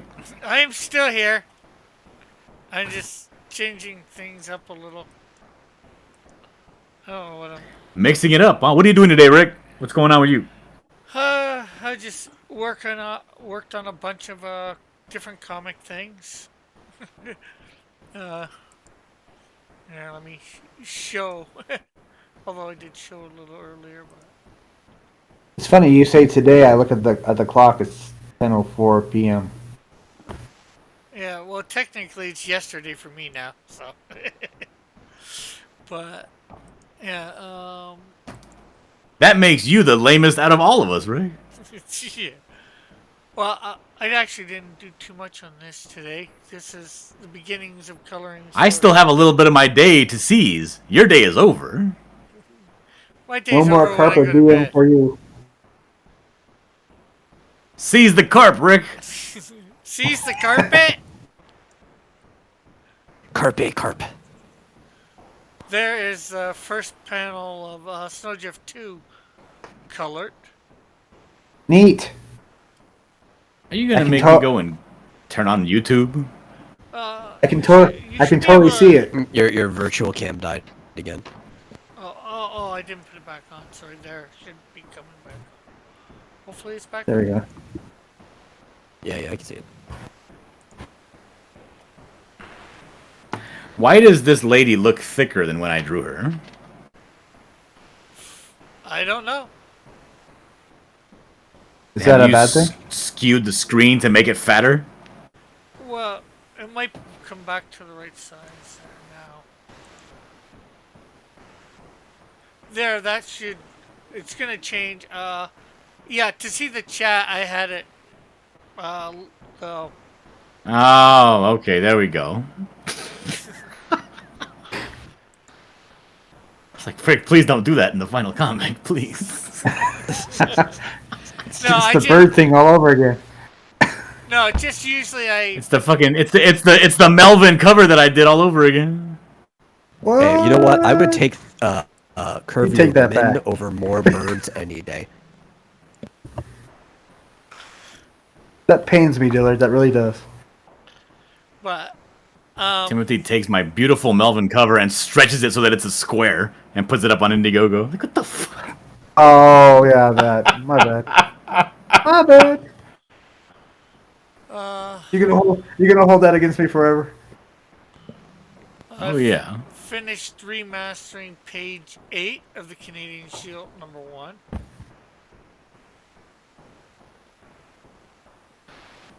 Hold on a second. Who's coloring this? I don't like this. What? Who do you think is coloring it? I don't know. know. It looks like some of the airbrush stuff kind of reminds me of Rick, but the rest doesn't. The new page for the Canadian Shield. It's me coloring. Okay. I'm thinking Not what I was talking about at all, but I think we all know that.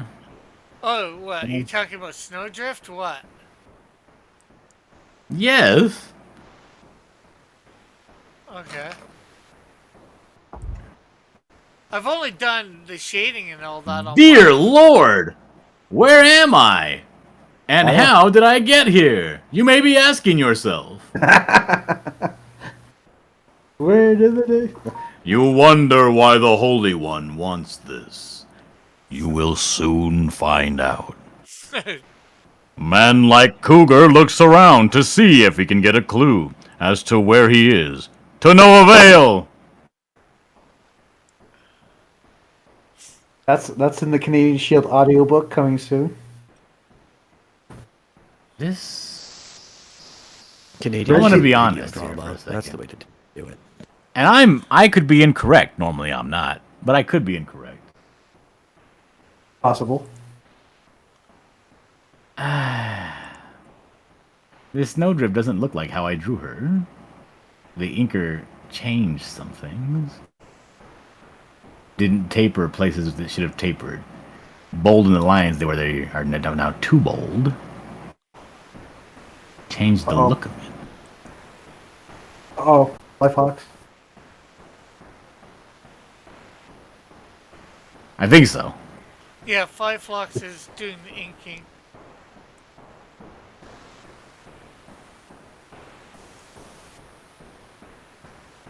With every last. It's like if I didn't put the line down for the hair, he didn't draw it. And he only put the line down where I did the darkest pencil line for the hair, you know? You want me to go beat him up? Yes. Twice. All right, hold on. Twice. Yeah, let's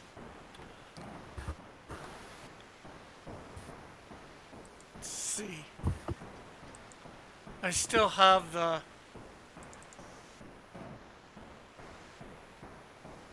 Well, it doesn't look that bad on YouTube.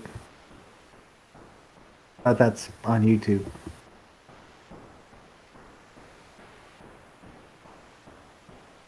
Here's the issue with believe the you, Tim. factory method. You know, or one person does one part. You can't quality control for things you've done. Yeah, like look at that nose. Look at the nose on the upper right-hand panel, right? The second panel 2. Like zoom in on her nose. Like I didn't give her enormous nostrils, but in the inks, her nostrils are enormous. What?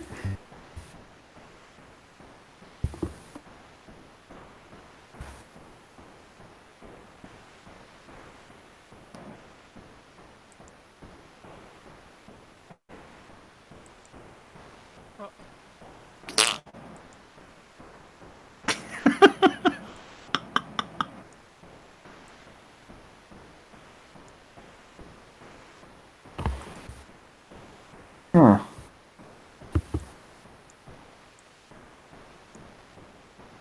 Yeah, it does look a tad bit different when you look at the uninked and colored version.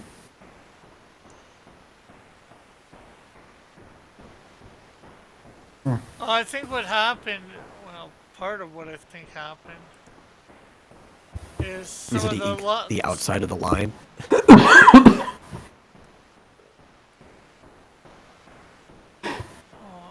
where's the eraser?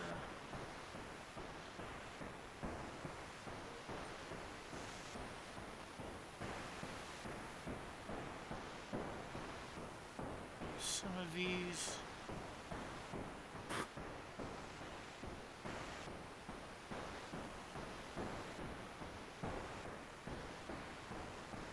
Not sure whether that helps a little bit or not. And he missed a couple lines over here.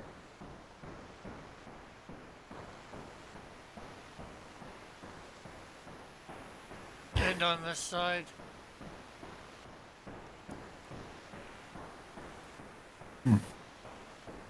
Ah, what do I care? None of my business.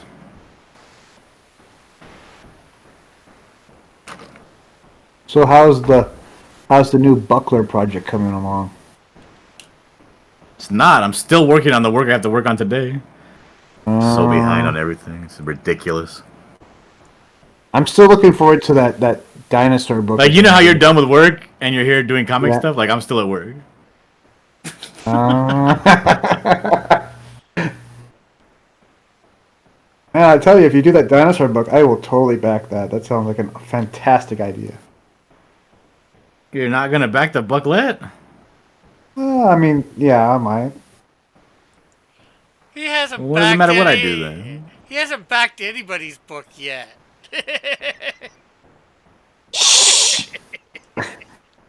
Shush you.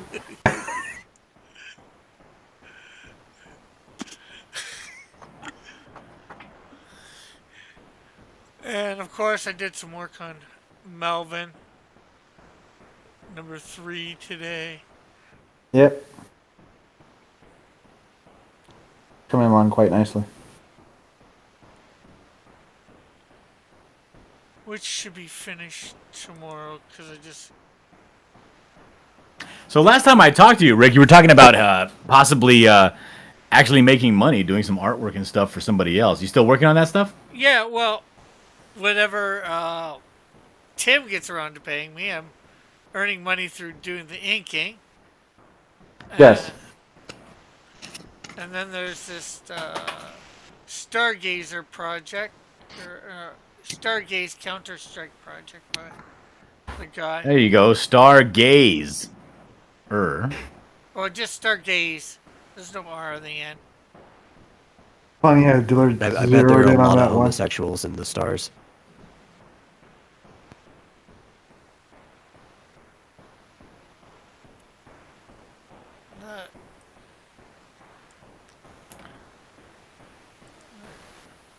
And I'm in the middle of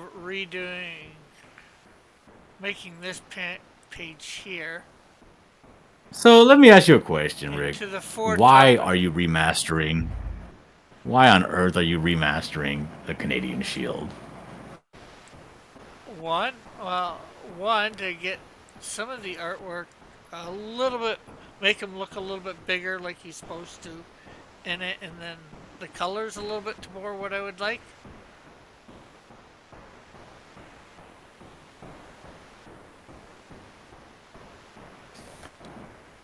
Anybody should remaster their first issue. It probably should, or get it, or have it have it redone. Would be me.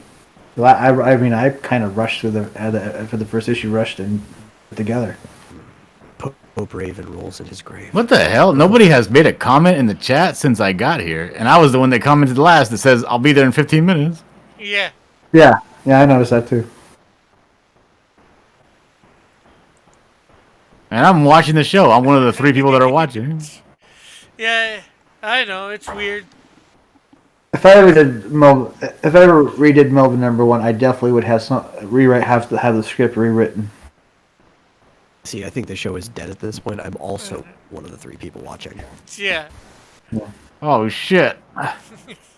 Rick, are you one of the 3 people watching? I don't know. I might be. It depends on whether it counts me. Oh no! If a Rick show Joshua's is here. airing on YouTube and no one's watching, does it make a sound? Joshua's still working. Joshua's the 3rd person. Oh, thank God, Joshua's here. Oh, thank the Lord. Oh, praise Jesus and all His mercy. Hail Raven. That's who you should be praising. Oh, he's got to praise Jesus too to get in good with the big guy upstairs. And getting good with the thick girl downstairs. That's the more important one.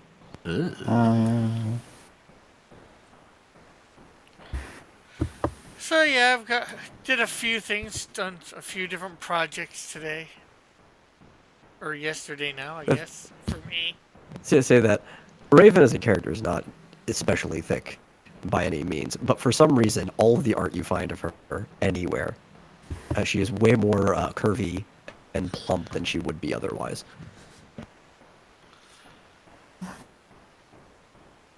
That What? poor girl. You can say that with pretty much any other female comic book character. So what have you been up to? What did you Not do Cammy. What did you do today, John? Oh, today, let's see, what did I do today? Oh, yes, I drew an auditorium in a panel in one of the books I'm working on. Would you like to see? Dario? Sure. Sure. No. It's for Captain Finity. What sort of Let me see how I auditorium? can do this. Just like a small... It's supposed to be... Okay, share my screen. Give me a second here, hold on. Has he decided on a title yet? Because I heard the title was to be announced. Okay, so this is what I'm working on. I worked on today. Drew this auditorium. It's like a burlesque show. Uh-huh. No, okay. But Oh, that's not. I have not drawn in the people in the seats yet. Yeah, that's I a was bit. thinking, like, depending on the auditorium drawing, that could be hell, but that's not that bad. Yeah, that. Yeah, would it's not def- too bad. I forced the perspective from above so that I didn't have to draw too many people going all the way up on the second panel. And it's So it's just empty seats right now. yeah, it's just empty seats right now, but this took a long time to do. I'm sorry. Yeah, It looks Um, like it took a long time to do. drawing that many seats is hard. And even if you cut and paste, This is what it would look like if I did a show. There's no butts in the seat. looks like my audience right And then now. right here, I gotta draw. Yeah. We're the only people I gotta that draw are the in guy seats here are the sitting in this seat. People who know him. And I gotta draw the woman sitting in this seat, mad at him. She's like, mother. And then he's like spilling his coffee or his tea because she's like, you know, this girl lives like next door to me in my same building. He's like, what? I'm cheating on you with this broad. So, are you ever planning on doing comic book conventions anytime in the future, Hillard? Or No. is that not your? That's not your Not scene. not that I know of. No. I have no idea. I've never been to one. I tried to do. Actually, I filled out the form for the one in Boise, but I guess they're all filled up right now. So I'm on a waiting list, possibly. And Yeah. a watch list. Yeah, you just for next year you got to get to it a lot quicker. Yeah, funny though is like prior to me filling out that form, they didn't have the one for the current year. They had one for 2022 still up. So either people filled it up right away, either the comic convention filled up right away, or I don't know. I think I was probably too slow to the punch. Yeah. Maybe they didn't like you because you're a white male. That's probably it. And my whiteness. Maybe you should. I know you just did the one right near where you are. Maybe you should find ones that are an hour or two away, because you just have to take a bus or whatever. You know what? If they do the Comic Con over here and Rick comes down, I'll go with Rick and we'll set up a booth together. Cross Comics and Cursed Comics. Interesting combo. Well, I'm sure. I'm hoping to go to Alpha Omega Con this year. So, John will probably be with me at my booth. Then he'd have to go up to Canada. No. Alpha Omega Oh. Con. Alpha Omega Con is in Los Angeles. Yeah. I had no idea. Well, I guess I was wrong. Very. That's why I quiet. said John would probably be at my booth. I'll probably end up staying at John's, since he said I could stay there. If I come down. Timothy, you couldn't be more wrong if you tried. Right. No, wrong. But we all know how the Buckler is a good old Christian comic book. Yeah, Rick is going to be staying in a tent next to John's office. But he could stay in the trailer next to my office. I got a trailer here. It has power and everything. But it has no furniture in it. You have to sleep on the floor in a sleeping bag. Yeah, that's Watch no out for those problem. cocaine bears. No, it'd be cocaine horses for him. I actually coke- slept in a very small trailer for like an entire summer as I was helping my grandfather fix up his property. and that's literally all we had was like Nice. one of those walk-in closet-sized trailers that you just hook up behind something for carrying around. Put like a tiny TV in there, Yes. blankets and stuff. So that was pretty nice. It's not bad living. No. It's better than paying to stay at a motel. Yeah. Probably Especially because if cheaper. Rick comes, I'll be chauffeuring him everywhere and the lake. Well, heck, I remember It's last. Rick's basically going to be Kevin McAllister in New York. Well, I remember when I went down there for Alpha Omega Con a few years ago. I stayed at a paid hostel, so a lot of people in the same room and sleeping and Paid hostel. hostel. Yeah, I know. I didn't know we had hostels in America. Yeah. Me neither. Oh, yeah. They do exist, though. The first I time thought Rick it- told me this story, I looked it up and I was like, oh my goodness, you're right. But yeah, I thought that was a European thing. no, we got them over Canada and the States as well. But yeah, I stayed in one in I'm not sure where in Los. Did you feel a little bit skeevy right now, Metal, when Rick said them over in Canada and the States? Just a tad. Just a tad. It did irk me. It caught me wrong. What do you mean we, Canuck? Yeah. Next time you want to lump us together, just say we have in North America. It feels a little less wrong.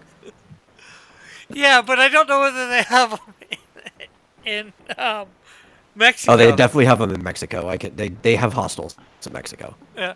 But this one It's probably I said, more frequent in Mexico than it is up here. But there was regular hotel rooms or whatever at this one too. Hoto. Hotel. Oto. However you want to pronounce it. But because I snore, these people kept waking me up. You're snoring. What the hell do That's you when you expect flip me them to the do? bird, man. It's like, You what the flip them hell? the California howdy. It's like, what the hell do you expect me to do about that? I can't control this. And the guy one of the people said, yes, you can. Not on this No, planet. you're literally choking in your sleep.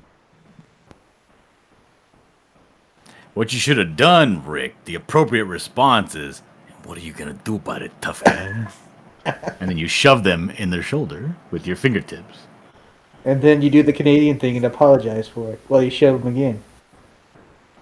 So, I was determined next time I went down there at that point or whatever, anything like this, I wasn't staying in a place like that. It was Oh, nice. yeah. It was nice and all, but I can't deal with people that can't deal with reality. Yeah, I don't know. People are very, very spoiled when it comes to sleep these days. Because if you think about like inns when they first came around, it was just everybody was in one bunk room together. Like people would share beds too. Like you'd rent half a bed. It's called a bedfellow. Yeah, and you just have like somebody else sleeping in the full bed with you. That I did not And know. everyone Like be like snoring. Ishmael Yeah. and Queequeg. Yeah, yeah. And you would just everyone be snoring in there. You'd have to learn how to sleep through it. That's just how everybody had to do it when you were traveling. Or if you Have to didn't want to deal stay with in an it. inn, you would go and talk to some local person, be like, "Hey, I'm a traveler. Can I stay at your house?" And common courtesy, if you had the room, a lot of people would let somebody stay there. It's like, and it's just like there's like at least 20 guys in this room, and you're expecting to sleep in that room and somebody not snore? Jeez, you're lucky there's only one person Well, snoring. the thing is this: most people that snore, when they go to other places, they learn that when they sleep on their stomach, they don't snore. It's the people that have no kind of regard for anybody else. They'll just go into their normal sleep, throw themselves on their back, and just snore and just rock everybody, rock the whole damn house with no regard at all.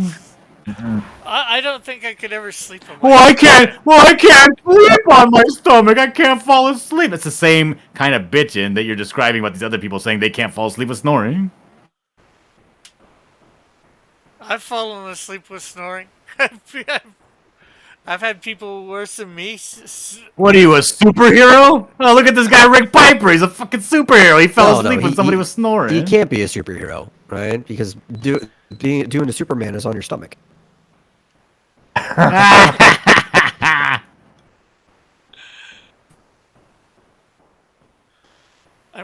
Stop think sniveling. Just go to sleep. I might just be too fat to sleep on my. You probably could What do you sleep mean? You through a got extra nuclear cushion war. right there. It's like you got your own mattress. Yeah, but it pushes your head or pushes on your belly, which more. So Yeah. I don't know. Yes, I get it, Rick. It's a little inconvenient. a lot inconvenient. Question, Rick: are you the type of person that can sleep through like just about anything? Yeah, pretty much. There you go. That's it. There's a reason why you can do that.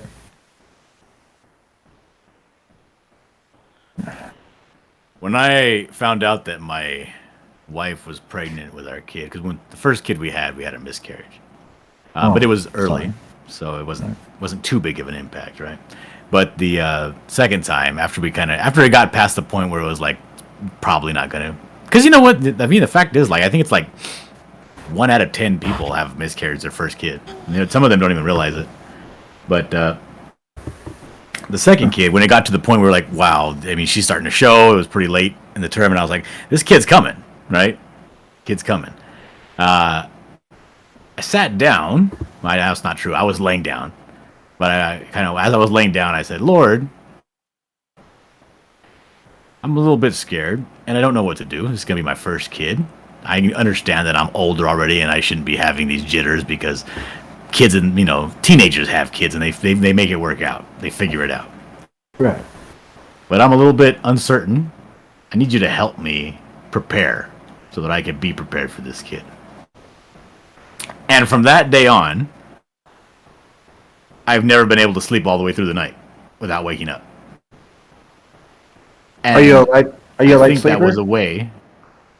Never was. I used to be. One of those people that just could sleep through anything. Just fucking land a jumbo jet in my backyard. I'll be like, "What's all this?" The next morning, you know. Right. But after that, I hear a pop or a snap, and I wake up. Well, I can sleep through anything, but a lot of times, I also train myself to, like my alarm, I'll get up with it. There used to be a time no alarm was getting me up. Oh, we got Jean-Claude Van Damme over here. This guy's training himself. Oh, you got off easy. The house I was staying at, there was a house for from people from being homeless to finding places to live. So you had to stay there you could stay there for 3 months, and your bunk beds. There's other people there. I snored. I got punched in the chest. So Yeah. or so the guy below me would kick me in the back. You got The fact is, you can control the amount that you snore. You could still snore, but it will be much less thunderous if you sleep on your stomach. And if you have people, like when I was out there getting my driver's license, my trucking license, I had to sleep in the same hotel room with 4 dudes. And yeah, if you're just gonna be like, you know what? No, I'm passing out right here where I'm at, and I'm gonna be like, when everybody's trying to sleep, like, nah, They're dude, gonna- you're getting they're gonna socked. punch you. You're getting socked in your sleep. you wake up like, what the hell? Who did that? Yeah, like I said. We even had this African guy, because there's a lot of African people and Indians come and get their trucking licenses over here where I live. And he was yelling at this guy, this fat dude. He's like, "Oh, you're snoring in your sleep," and yada yada. And he had a real thick African accent, you know. And the guy was like, "What am I gonna do? I'm fat." And he was like, "Look at John. He's fat. He sleep on his stomach. He knows." I was like, "It's true. Even people in Africa know that you sleep on your stomach if you're fat and you snore." Oh yeah, my mom and my dad, they sleep in different rooms, but she'll hear him all the way from the other side of the house, and she'll get up and start yelling. I'm like, "Turn over!" I'm like, "How did you even hear that?" Mm-hmm. She's probably attuned to the sound. She can hear it more so than anybody else.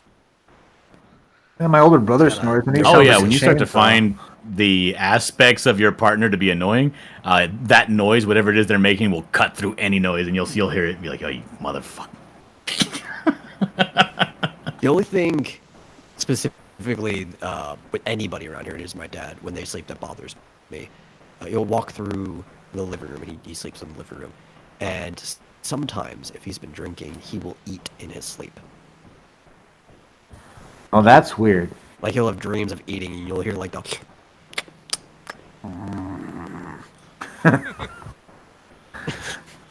Wow. I'm like, you That's do you, as long gross. as I don't have to hear it.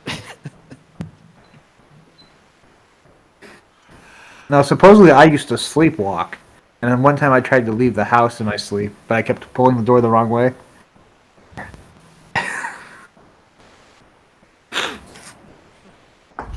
Yeah, apparently I speak foreign languages incorrectly in my sleep. I speak French and I speak German, but I speak like what you would imagine like a kid in like elementary school knows about other languages. They just make the noise that sound kind of like it. Yeah. Really? Like I'll speak Chinese, I'll be like ching chong wong da dong da dong, like in my sleep. Or like I'll speak French, I'll be like sacre bleu, and just like blah blah blah blah blah blah, but as I'm sleeping.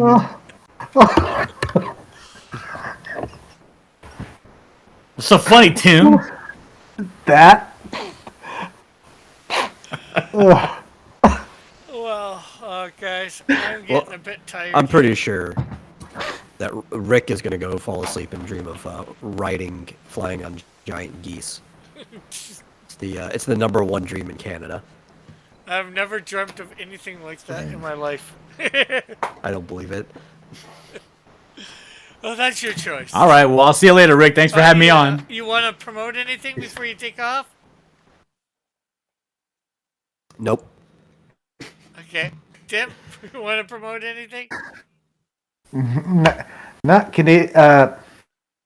Melvin #3 is coming soon. It was because I laughed at the idea that he talks like he talks made up foreign words in his sleep. Yeah. My bad. It was just funny. Anything you'd like to promote? Yeah. Well, Metal. I promoted most of it earlier when I was talking about some of the shows I'm going to be on this week. Obviously, there's always the Vomitorium, same time, same place, as always. But I've been picking up pace on adding things to xdynamischaos.com. So if I'm going to promote anything, I'd rather people go there, read the 2 pages to Realms and Relics. I'm going to be making the cover for the next chapter soon. I'm going to actually be trying to finish the chapter of X Dynamis Chaos. It's only like a couple pages done. It's going to be a pain in the butt color matching, but after that's finished, I'll be getting back to those shorts, trying to finish them, and then I'm going to go back into the cycle of EDK on tour, EDK, Realms and Relics, and juggling them like that. Cool. Well, thank you, Tom, Tim, not Tom. I don't know. Tim, Tom, similar, right? There is a Tom here.